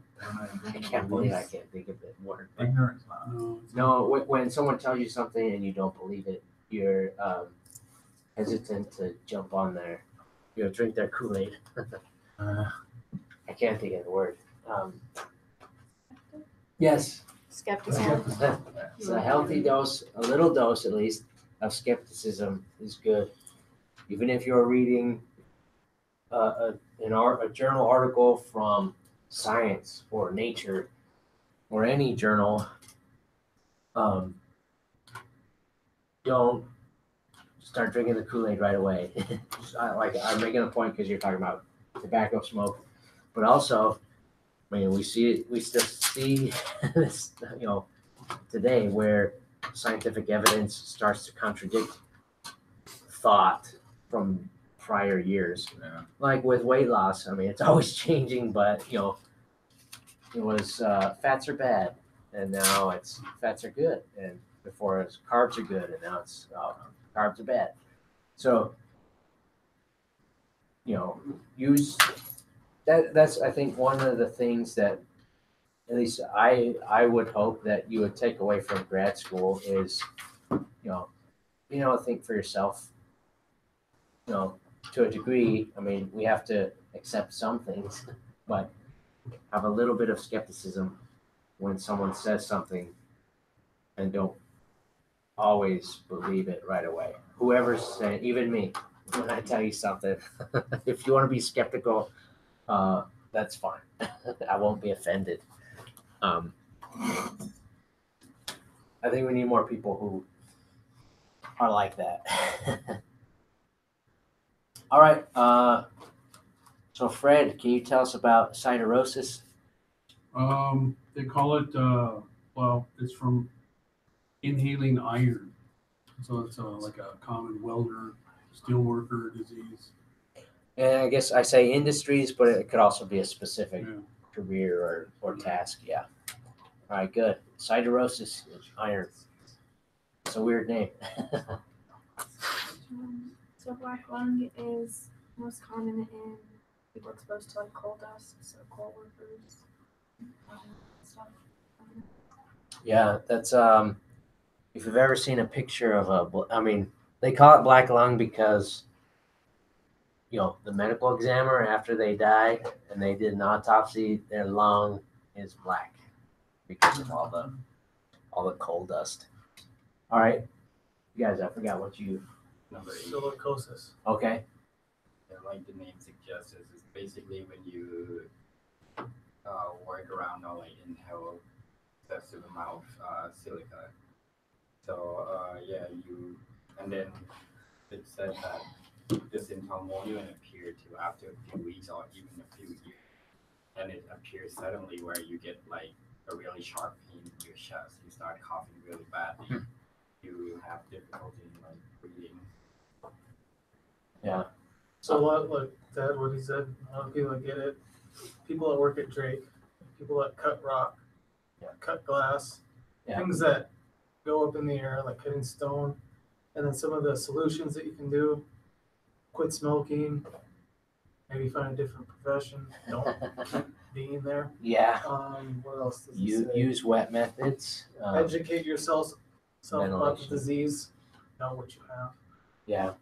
Yeah. And speaking of getting baselines, get a chest x-ray. if you think this is occupationally related and you want to demonstrate that, have a chest x-ray. Silica is the most abundant material in the Earth's crust. So now not all of it is the especially bad silica is crystalline. So it has a crystalline structure. There's silica that's called amorphous. It doesn't really have a shape. So I'm not sure how that breaks down. But anyway, everything, well, I won't get into that. Some other time. All right, you guys. So we had stenosis, and what it is, it's a lung disease you get by inhaling tin oxides. So it's going to be a hazard to people who are mining that tin. And I think welding as well is a possibility, or cutting. It's an occupational lung disease. Yeah. You don't want metal particles in your lungs.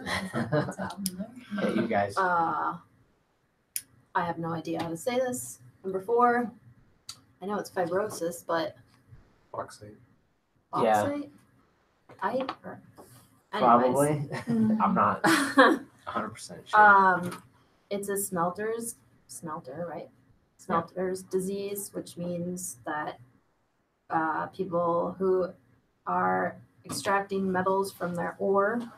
So in this case, it's aluminum, mining for aluminum, and silica particulates, but silica's different things like rock. Yeah, I think Just what he talked So- about. this is a mixture. Yeah, it's a mixture of silica and aluminum dust, and it's also known as shaver's disease. Mm. And then the industry that are affected with that are usually mining. And then the long cause effect of that will be not long cause, but the disease that can be extracted from if you're in an exposure for that will be dermatitis, asthma, and COPD. That's kind of the end stage for a lot of these is you can't breathe because your lungs are full. All right, aluminosis. Luminosis is also known as aluminum lung. Go figure. Surprising, yeah. It's caused by exposure to aluminum-bearing dust. Luminosis is a form of pneumococcus, whatever. And it Pneumoconiosis. can lead to pulmonary fibrosis. Workers exposed to aluminum dust are often involved in industries such as explosives manufacturing, where aluminum powder is involved, aluminum welding and grinding, and bauxite smelting. Cool. I like it when it's straightforward, like luminosis, asbestosis, berilliosis from beryllium, siderosis. I don't know how that name, how they decided, and the same with stenosis. But anyway, it makes it easier when you're taking the exam if it's intuitive. We won't talk about hexachrome too much. I have a few things on here. But a common, it is, whenever something is known to cause cancer, or we think it probably causes cancer, then you'll see that the PEL goes down a lot. So if you see any substance with a relatively low PEL, then okay, it's pretty toxic, it's nasty. And hexachrome is one of those. This talks about alloy steels, hot work with steels, but it's also common in manufacturing of aircraft and the primer and paint application. And I'm sure there are others. Just a few other examples. With fracking, they use like 100% silica in fracking. And so when you have these dust clouds, that's not good to be around. Asbestos, the hazmat thing. What would this be from this list? Lead. Yeah, from lead. And then welding fumes. So those are some common ones. Okay, so gas. Does everyone want more explanation on what a gas is? Gas versus liquid versus solid. So gas isn't really bound by gravity. It diffuses and it moves freely in a space generally. A vapor is a mixture. I say a mixture. It coexists as a gas and a liquid at the same time. This is the official definition. But you can imagine, so water vapor versus something that's in a gas form. Some of it may actually be condensed vapor aerosols or particles. Okay, so for vapor pressure, flash point, and explosive limits. Vapor pressure is the amount of pressure that the vapor, I'm going to define it, and then I'll explain how they measure it, and hopefully that helps make sense. It's the pressure that the vapor from this liquid exerts on things around it. And in this case, they use mercury, just like in a thermometer. They use other things, but so it started out this way.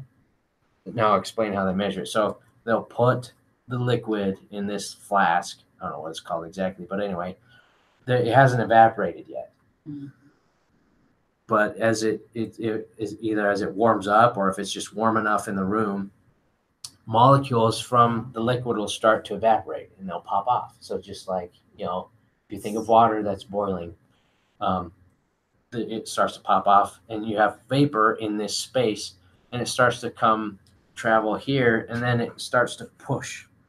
So gas molecules in the gas phase or think of like, I don't know, a bunch of Shaking bumper spray, cars. Like diffusion. Spray, shaking spray. Yeah. Or osmosis. Think of them all as like these little bumper cars just going crazy and they're bumping into each other. But like, again, no gravity, like gravity doesn't really affect their movement. So they're just moving around all over the place, wherever they can go. So they're here and they're pushing, some of them bump into the mercury and they start to exert pressure on the mercury and that starts to move. And that's how they measure it actually. The pressure is how many millimeters this line went up. But so it'll say millimeters of mercury or millimeters of water. So the key is they wait until it reaches equilibrium. So as it heats up, maybe, well, let's say the temperature is constant, you'll have some vapor come off, but it won't all evaporate. At least, if you left a water bottle in your car in Phoenix in June, because it's enclosed, it might not all evaporate, but you know what you'll see on the outside of it, right? Like tons of condensation because it got hot. So sort of the same idea, but at some point, the number of molecules that kind of lose energy, they slow down, and then they fall back in, is the same as the number of molecules that get enough energy to pop off. Okay, so it reaches an equilibrium. Does that make sense? So some are coming off and some are going back down, and it's happening at about the same rate. So it's like diffusion and osmosis if you make an experiment out of it. Kind of like that, yeah. Yes. So once we reach equilibrium, then they see, okay, the line isn't moving anymore. Once it reaches equilibrium, this will stop moving. And then they say, okay, that's the vapor pressure for this. Now, they do that at a constant temperature I think they would do it at a constant temperature, so it's just at a set temperature, it produces this much pressure. Yeah, because if you were raising the pressure, then it would go up. It would continue to push it because more and more is evaporating until, just like if you're boiling water, all of it evaporates. So when they do this, I imagine it's at a constant temperature. So that's vapor pressure. Flash point, like we talked about, is the lowest. Here's this official definition: lowest temperature at which a liquid gives off enough vapors to form an ignitable mixture in the air. So it doesn't mean so the flash point for gas is -40 degrees Fahrenheit. So it doesn't have to be, it can be freezing cold. And if you left a can of gas open in a space, it would evaporate enough that if there was a spark in the air, that would ignite. Fuel oil, the flash point is at 125 degrees Fahrenheit. So if you're below 125 degrees Fahrenheit, you will not get enough vapor from the oil to ignite or cause something, an explosion. Does that make sense? And then explosive limits. So this white part on this chart is just air, a mixture of oxygen, nitrogen, and other stuff, ozone. And this is some combustible vapor down here. So when it's 100% air and no combustible in the air, then you don't have a risk for an explosion. But as the concentration of that vapor increases in the air, so say you are having evaporation, it will reach a point where there's an appropriate mixture to have ignition. Has anyone ever ignited like a hairspray Mm-hmm. or like powdered sugar or flour. You've seen it, it's like If you use combustible Coffee dust, Mate and you put it in the fire, Well, but see, So, it's got aluminum in it. It's got silicone. well, aluminum. okay, so oh, yeah, good. we're not talking about combustible dusts, but yeah, metal dusts, they're very flammable. But you can also do it like with sugar, anything that's fine, especially, it's going to ignite. So they have all those grain silo explosions. Yeah. Mhm. Yeah, that's a big problem. It's still. Flour mills are hardcore when it comes to that. Which ones? Flour mills? Sour mills, yeah. Yeah. Any kind of dust. So a little bit of any dust or even a flammable vapor, it's not going to be enough to ignite. But if you get the right amount in the air, you could have an explosion. But then there's also this upper explosive limit, meaning there is so much of it in the air that there's not enough oxygen to ignite. Say again?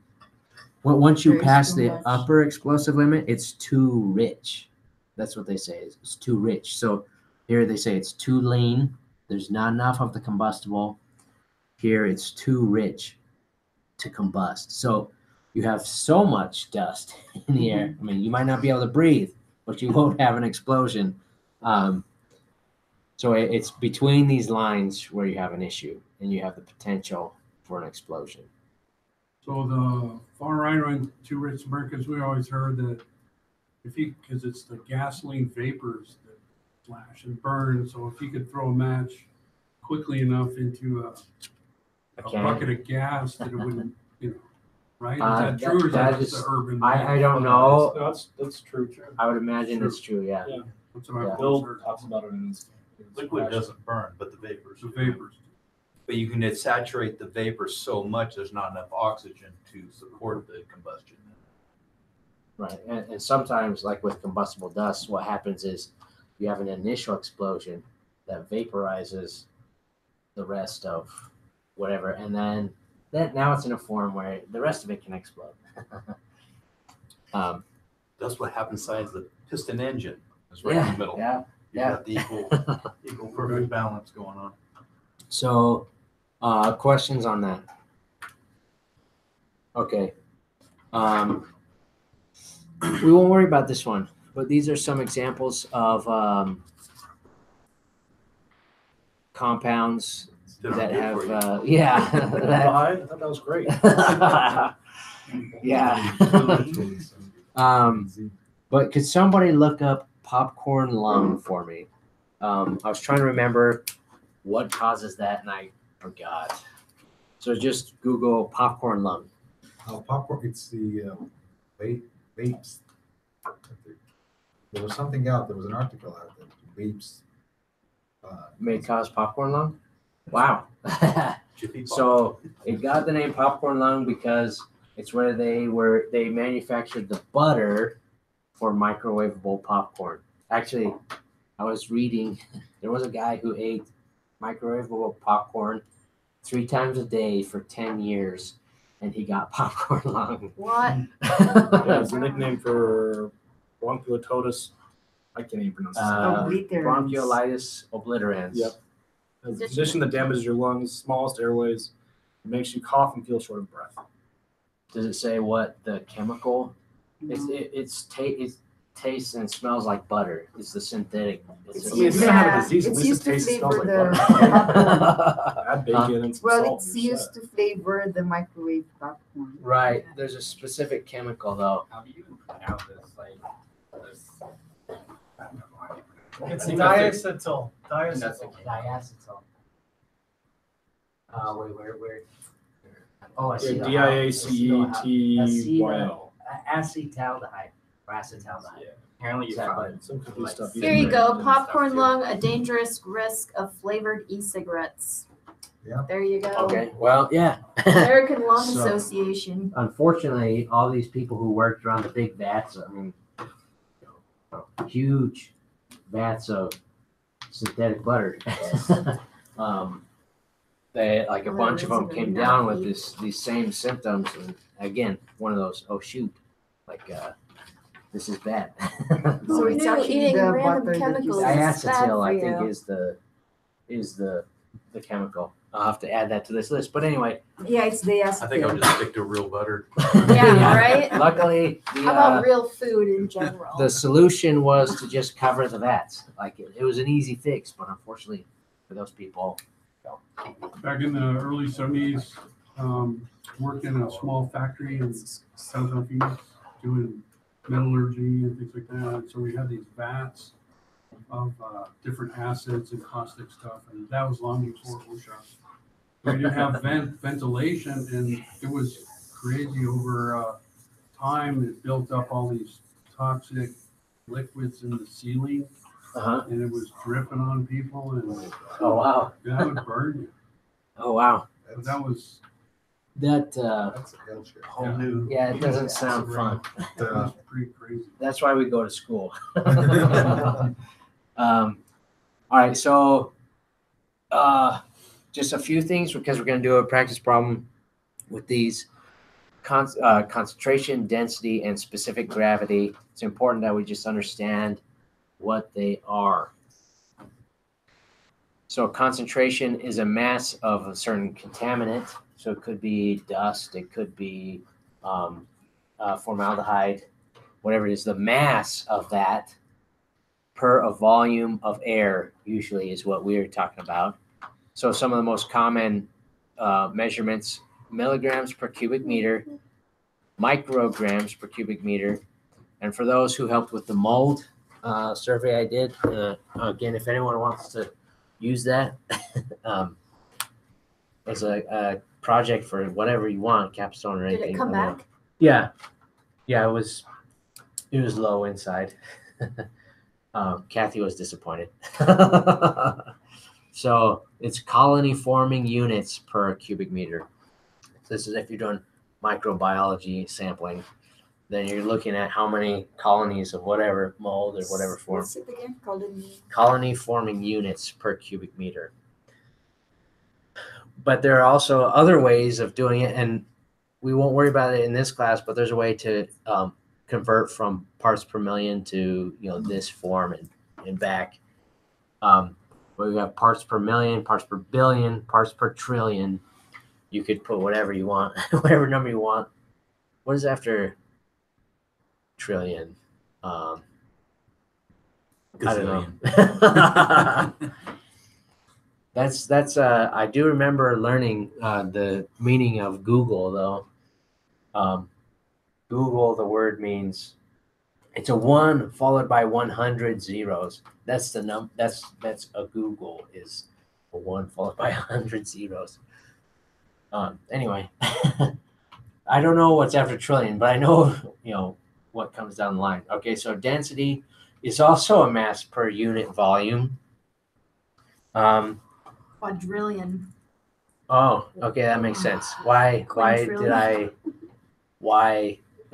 so bi, tri, quad, quintillion. Again, I haven't been sleeping good. Okay, so density, and often when we're talking about it like this, we're talking about a liquid. Does anyone know what the density of water is? I know how many pounds One. it is. Yes. So I think that's actually how a cubic centimeter a cubic centimeter of water is the same thing as 1 gram per milliliter is the same as 1 gram per cubic centimeter. That is how I think this volume metric was developed. Was they took what volume is or what mass is 1 cubic centimeter of water. I think, I'm not totally sure, but anyway, remember this though. Density of water is 1 gram per milliliter. And then Nice and easy. yeah, specific gravity is a ratio of one substance's that should have density compared to water. So if I have something that has a density of 2 grams and I create a ratio with water, so water goes on the bottom of that ratio, then what is the specific gravity? 2. It's 2. So that's easy, right? Say that again. It's lucky that it's 1 because, so let's say I have a substance that's heavier than water and it has a density of 2 grams per milliliter. The specific gravity for that substance will be 2 because it's just 2 divided by 1. Okay. So it's 1. Or if it doesn't matter which way we go, if it's 0.5, the density is 0.5 and the specific gravity is 0.5. Just this is a ratio, it does not have units.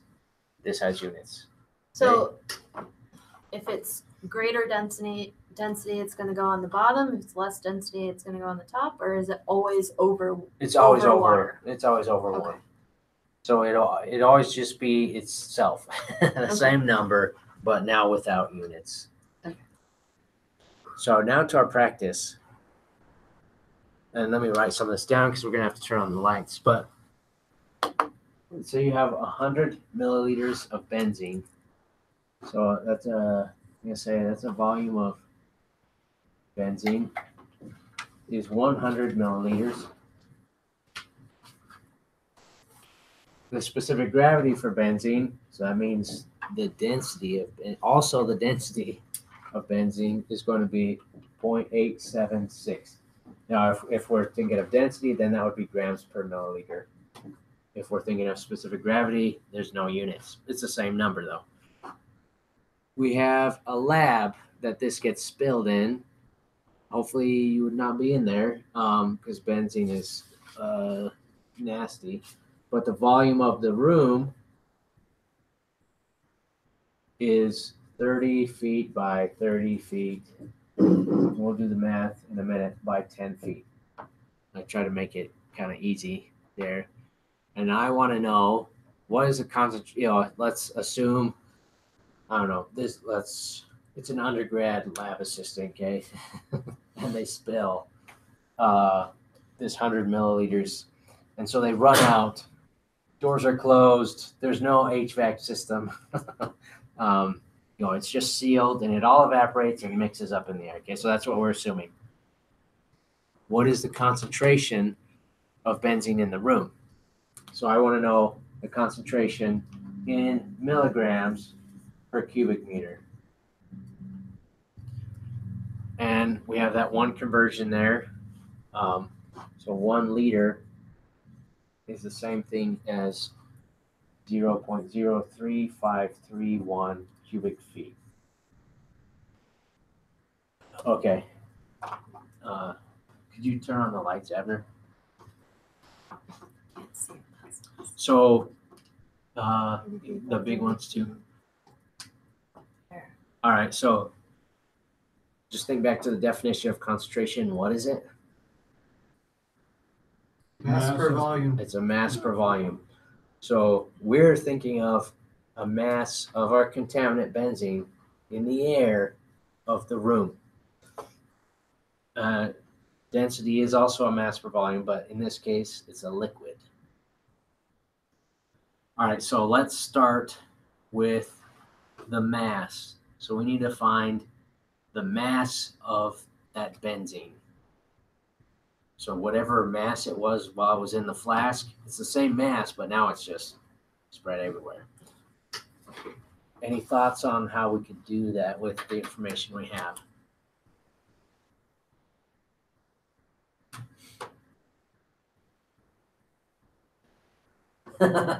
You're going to find out the volume of the room. You're going to figure out So how much volume you have for 100 milliliters. 1 liter equals that, and then you're going to divide it into it to come up with all right, we're gonna find them both separate. Separately, let's divide this so we find them separately. So let's start with the mass. So the mass of benzene. Do we have a term that includes grams or milligrams or something of benzene? Do you have a value? what's the SG stand for? Specific gravity, which is the ratio of benzene's density compared to water. So we could use that. Yes. So remember, I mean, we're making a little jump in our mind, remembering that specific gravity is the same number for density. It's just now we add these units onto it. So we know the density of benzene. Wait, isn't specific gravity without units? Yes, but we know, so we're making a little jump in our mind, a mental jump, because we know that the density is going to be the same number, Yeah. but now we just add the units on. Okay. Okay? And the units are grams per milliliter. Does that make sense? Oh, that makes sense. I wish I had a better black. Let me find a. I know there are like 3 in here, but. So, ultimately, we want to end up with milligrams. We know we have this value with grams, but it's grams per milliliter. So how could we figure out how many grams were in those 100 milliliters? So for one milliliter of benzene has about 1 gram. So how can we find what 100 milliliters? Multiply it by 100. Yes, multiply. So we're gonna take. I like to try and keep my units all straight, and so I do when I'm doing unit conversions. I like to draw these lines. You don't have to. It's just in the math. I mean, oops. You don't have to draw these lines. It's just the way I like to do it. It helps me keep the units straight and see what is canceling out with what. So we have that many grams per milliliter. Okay. Is that? And we have 100 milliliters of benzene. So if we want our milliliters to cancel out, because we just want the mass, Oh, you we want the cancel volume. Would we put 100 milliliters here or here? Higher. On top. On top. So we put our 100 mils on top. So those will cancel. Now we're just going to have grams. And because it's 100, we just move it over a couple. So we have it equals 87.6 grams. So that is the mass of benzene that was in that little flask. In grams, but we want it in milligrams. How many milligrams are in 1 gram? Meter cubed. Oh, so the volume, but for the mass, we want it in convert it. grams or milligrams. 1,000. Right. So every gram has 1,000 milligrams. So we're gonna do the same thing again. You know, if you know what you're doing, you don't have to draw the lines out and stuff. I want to check myself, then I write it out. So we have 87.6 grams. For every 1 gram, we have 1,000 milligrams. These are going to cancel. That's what I wanted, right? I wanted to end up with milligrams. And now I'm going to move decimal 3 places, 87,600 milligrams of benzene. So that is the mass in milligrams of benzene that was in that little flask, and it's now all in the air, waiting for someone to breathe it. Or ignite it. Or ignite That'd be it. extremely Right. flammable. Yeah, I'm wondering. Yeah, I don't know what the flash point or the explosive limit of benzene is, but so we've got our mass, and we're done with that part. So we know to find that number, we're gonna do like this. 87,000. We figured out the first part, milligrams per how many cubic meters. We don't know yet. We're going to plug it in and then it'll give us that number. So let's do our volume of the room. This one, I thought when I first looked at this, I thought, oh, the volume will be the most straightforward to estimate, but I'm not sure that it is. All right. So what is the volume of our room? What did we say? Where are the It's gonna be dimensions? 900. So more than 900. 9,000. 9,000. Yep. 3 zeros. So when we multiply them, there are going to be 3 zeros plus, anyway, so we multiply these together, and that gives us 9,000. Luckily, it's a nice number. 9,000 cubic feet. We need to get this to cubic meters, though. We could look it up on Google 50. to see, how many cubic feet are in a single cubic meter, but they like to do this. It adds an extra step, and we'll do it. But if you know the conversion, I don't care if you just go straight to cubic meters. But we are going to use this extra step because that's what on the CSP they do to you. But again, all we're doing is we need to convert cubic feet to cubic meters so we can have it in the appropriate units. It's unit conversion. We could look that up, but now we have an extra step. So a conversion I'm going to give you, and they don't. They assume that you just have it memorized or something. I mean, it's not a hard one, but it is 1 cubic meter equals 1,000 liters. Again, cubic, they're both metric measures of volume, and they're related. Luckily, it's nice. It's nice and straightforward. So 1,000. So just remember, if you imagine in your mind a cubic meter, that's going to be a little over 3 feet by a little over 3 feet and a little over 3 feet. So a box that big, how many liters? If you were pouring water in it, it'd be 1,000 liters would fit in that thing. So we need that as well. So first, so we know we can jump from liters to cubic meters, but first we got to get this into liters. I forget which one of these was the good one. So for the math, again, the units I like to just, now we'll combine the two steps into just one big step. We have 9,000 cubic feet. Our conversion here. So we want it to cancel out. So we're going to put the cubic feet on bottom, 0.03531 cubic feet for every 1 liter. So these are going to cancel, but I don't want liters. I want cubic meters. So I'm going to go ahead and put this in my little box as well.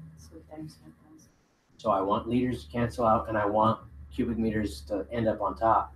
So 1,000 liters for every 1 cubic meter. So these cancel. So I'm left with 9,000 divided by that number and divided by 1,000. So can somebody do that math?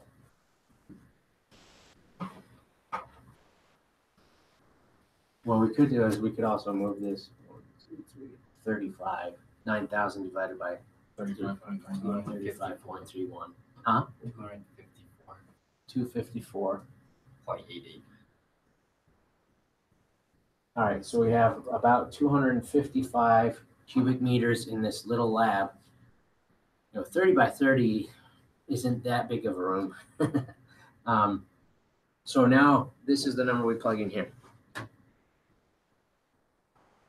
So we do 254.88 cubic meters. And when you do that math, what number do you get? Do it in red because we're done. 343.69. 343.69.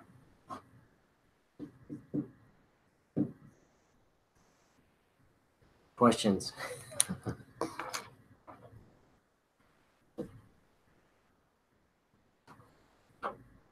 So I just have all of that on here. So it's on the slide if you want to see the same steps. Then you can walk through it. Can I see the answer? They are the same. Yes, the slide and what we did is the same.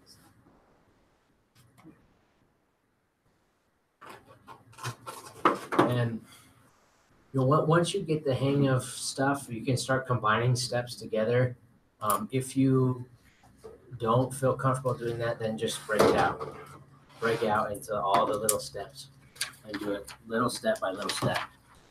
So So just remember to convert everything. yeah, That's always where Keep- the pickup is. keep track of your units. Yeah, that's one of the biggest things, is just keeping track of your units. So one of my professors, he said, if you have a number here and there are no units by it, I mean, he was being all technical, but he said, that means nothing.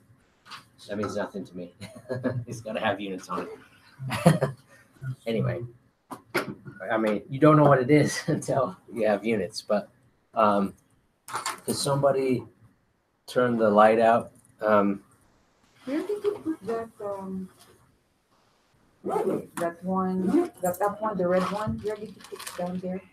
Yeah, that one. So it's right here. Oh, That okay, red- just, Conversion is right here. So this is just conversion and this is just a conversion. So it's unit conversions. So we're converting from one unit to another and then to a third one. oh, okay, got that. Okay, thank you. Okay, so some of you who came to the transfer station got this already, but we're gonna do it quick.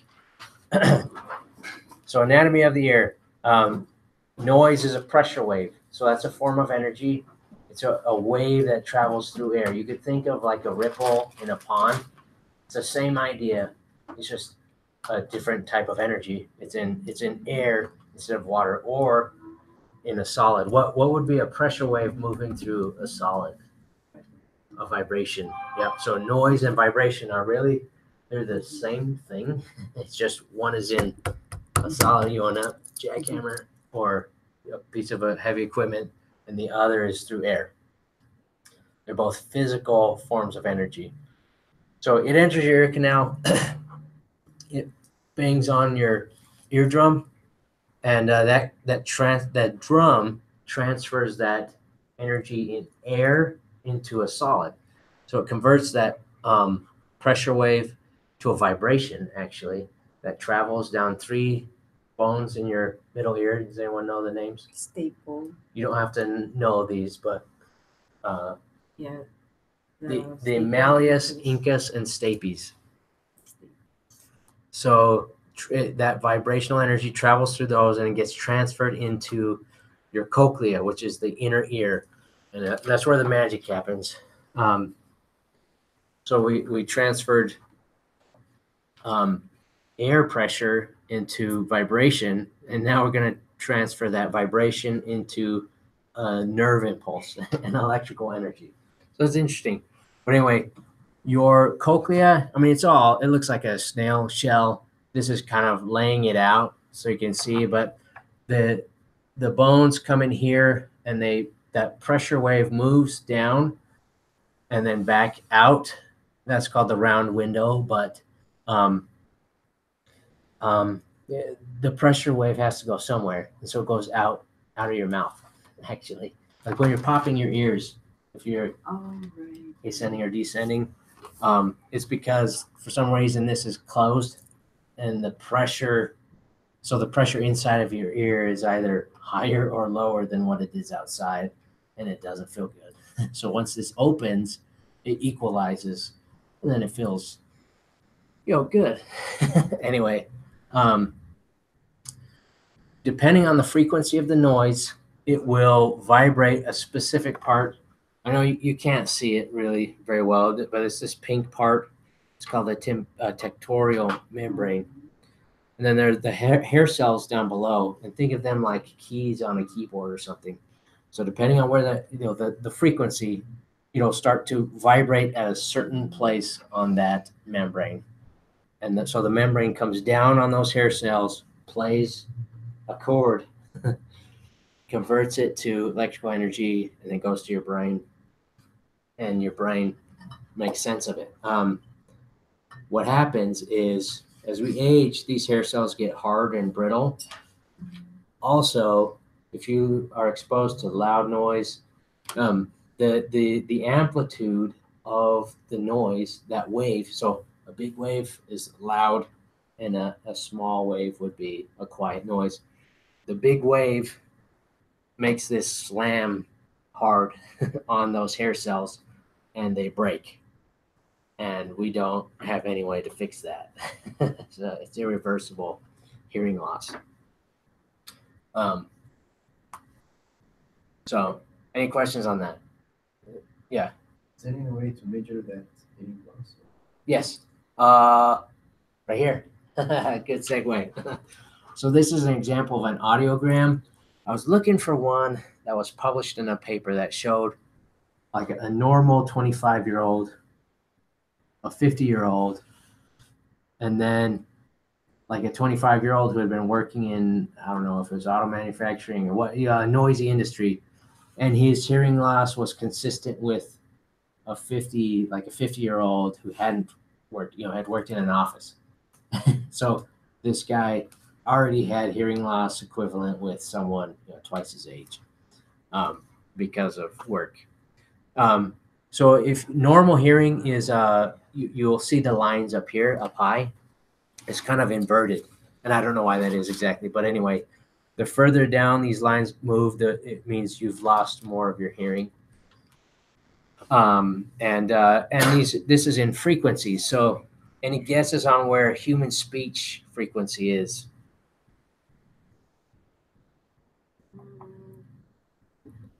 Would it be a high or low frequency compared to machines? Low. No. Yeah, so human speech is pretty low. It's down, like some women might have voices up in here, and some men will have voices down here, from about 60 up to like 260. It's something like that. It might be a little. Don't quote that exactly, but it's in that range. Anywhere from maybe 50 to 250, 60 to 280, something like that. But relative to the rest of the spectrum, we're pretty low. And what frequencies do you think would be most important to humans? Those. Yeah, to be able to talk with people, okay, and communicate. That's important. So I mean, in a way, it's a little bit fortunate that machines tend to produce high frequencies that some we can't even perceive. And so this is typical of what you'd see from someone who's been working in a noisy industry. You'll see, in these lower frequencies, they've still got some hearing preserved, but then it just drops off. For higher frequency, is it the same with the people who was working in the embassy in Cuba, where they have something with their head, mess up with their head because of high frequencies, since we cannot hear that? I'm Is not it the familiar same? with what happened exactly. I know they were weaponizing acoustics, but Yeah, I don't know the details of it. yeah, but is it the same concept? Well, I mean, they probably did have damage, and so frequencies. I don't know. I'm not familiar enough with Right. what you're referring to, but it probably is similar. I mean, it's Okay. When you have ringing in your ears, what is that? tinnitus. I know, but So I was told when I was a kid that the ringing in your ears, what frequency it is something you've lost and will never get back. I'm not sure about that. I know tinnitus can increase with hearing loss, damage. It's also, I think what is happening is it's that vibrational energy getting into your ear and then not releasing out. It's not leaving. It continues to vibrate that part of your membrane. I don't know a whole lot about tinnitus though, except that it can be induced from occupational, noise from work or wherever. Real quick on frequency. So frequency is it's a measure of the number of waves that pass per second. Well, like 1 hertz means 1 wave passed in 1 second. That makes sense? So if it's a pressure wave, think of like the ripple in a pond. Right. If you were timing it and it took 1 second for the crest of 1 wave to pass, for the next wave to pass, Okay. that is 1 hertz, Okay. which is really low frequency. Okay. Usually, again, we deal with a lot higher frequencies. So we have, 8,000 waves passing in 1 second, if we're talking about up here. And you can see that's where this person is getting damage, is those really high frequencies. So these machines probably did this.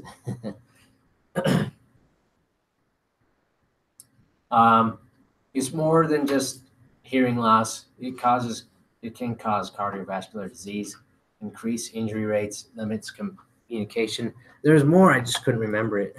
I didn't take the time to look it up. One important thing is the PEL is 90, but if you have workers being exposed to over 85, they should be enrolled in a hearing conservation program where they get audiograms every year. So they should get a baseline, and then every year they're going to need to get an audiogram to track their hearing loss. You said its PEL is 90, so higher than 90 you have to go for, like what you're saying, every year. Higher than 85, you need an audiogram. Higher than 90, you are out of compliance. The thing is, just like we're saying. So the norm is 85 below. The PEL is 90, but you could still be in compliance, but be required to have a hearing conservation program if you're above 85.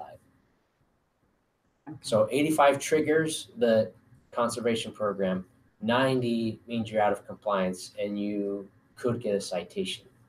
Is that 90 producing constantly or not having hearing protection at 90? So that is also, that is over an 8-hour day. OSHA, MSHA, they know that machines are loud. Like in the military, you're not gonna get the noise exposures lower than certain levels, and often it's higher than the PEL. So what they want to see is they want to see hearing protection. They want to see that you've done everything you can to control that noise, and if they see those two things, generally they won't cite you. They recognize noise is everywhere, and we're still trying to figure out how to do that. So you're saying if it's above 90, as long as you're using hearing protection, it's okay? Or not? What I'm saying is OSHA will recognize that you're making an effort. Okay. And you may not get a citation. So 90 is here like and then here. ceiling? No, the ceiling for noise is 115. So the PEL is 90. The ceiling, meaning should never, even for a second, it should never be in 115. Right. So 90 is for 8 hours.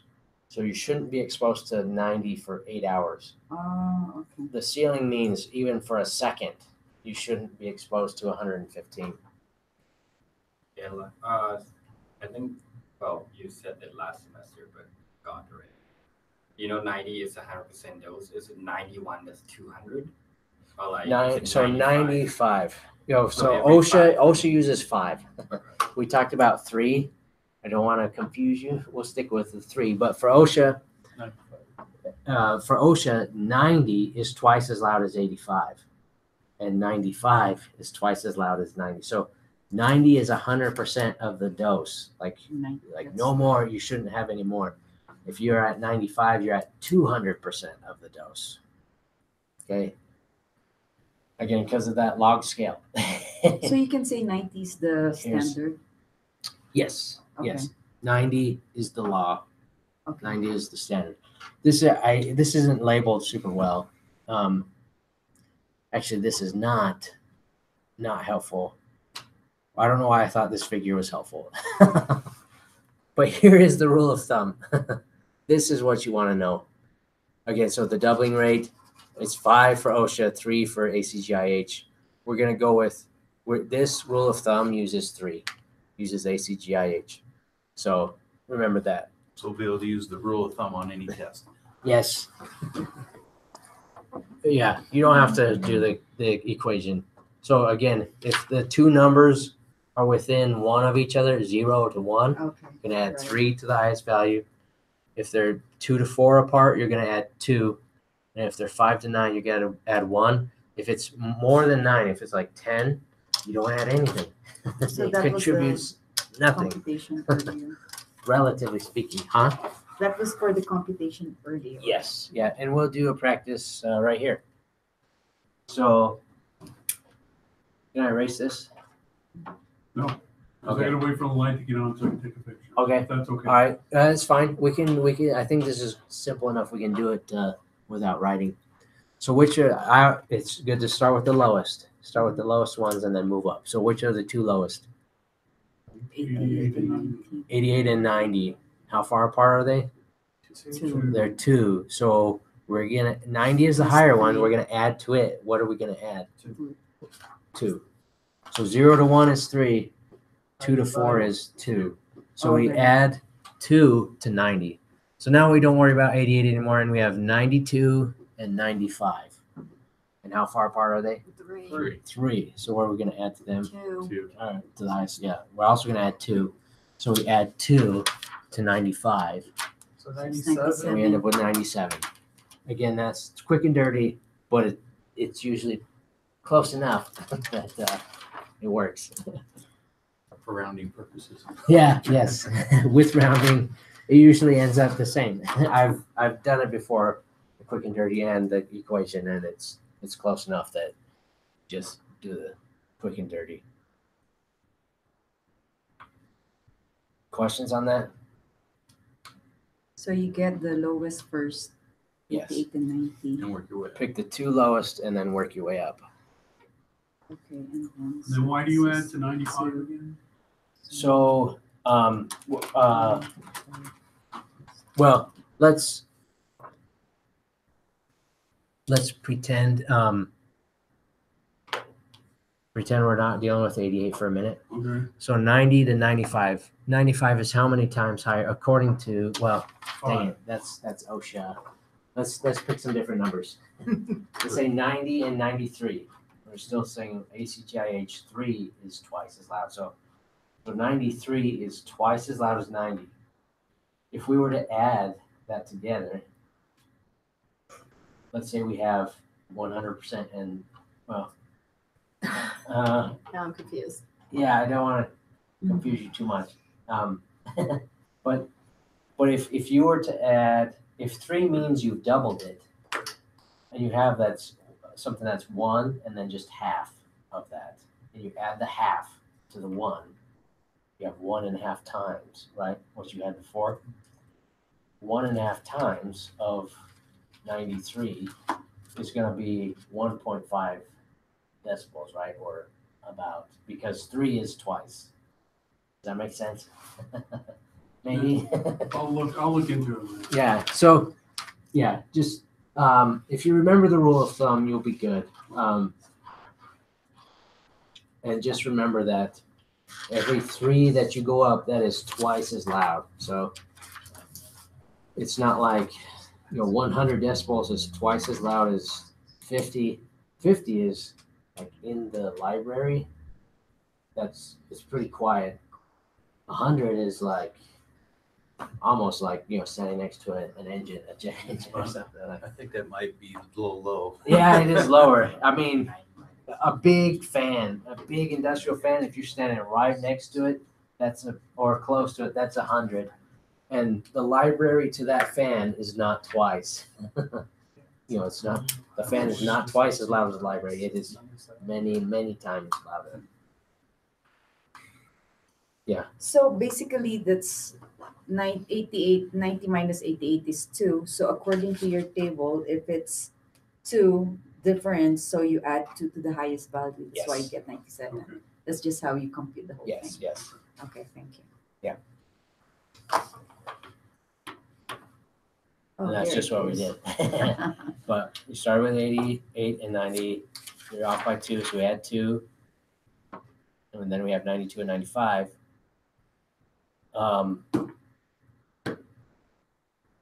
Yeah. Sorry. I'm tired. And it's time to go, huh? I'll leave it. Leave it? Yeah, I just So wanna see these it. are on canvas. I'm gonna print them. Okay. I just want to see it. So, Yeah, I mean, we won't do the review at the end, and I think that's it. So I do have someone work. I'm trying to think of the projects that are potential ones. The respirator one was one, but you're doing that. So I do have a student who's interested in the Humane Society. So if you were interested in that, you would be a backup in case he changes his mind. And then I do have the mold stuff if someone's interested in making that into a project. I'm trying to think of anything else. I have that equipment I was talking about. If you're interested in using it. So, thanks guys. Oh, let me. So yeah, I'm gonna stop us from being live.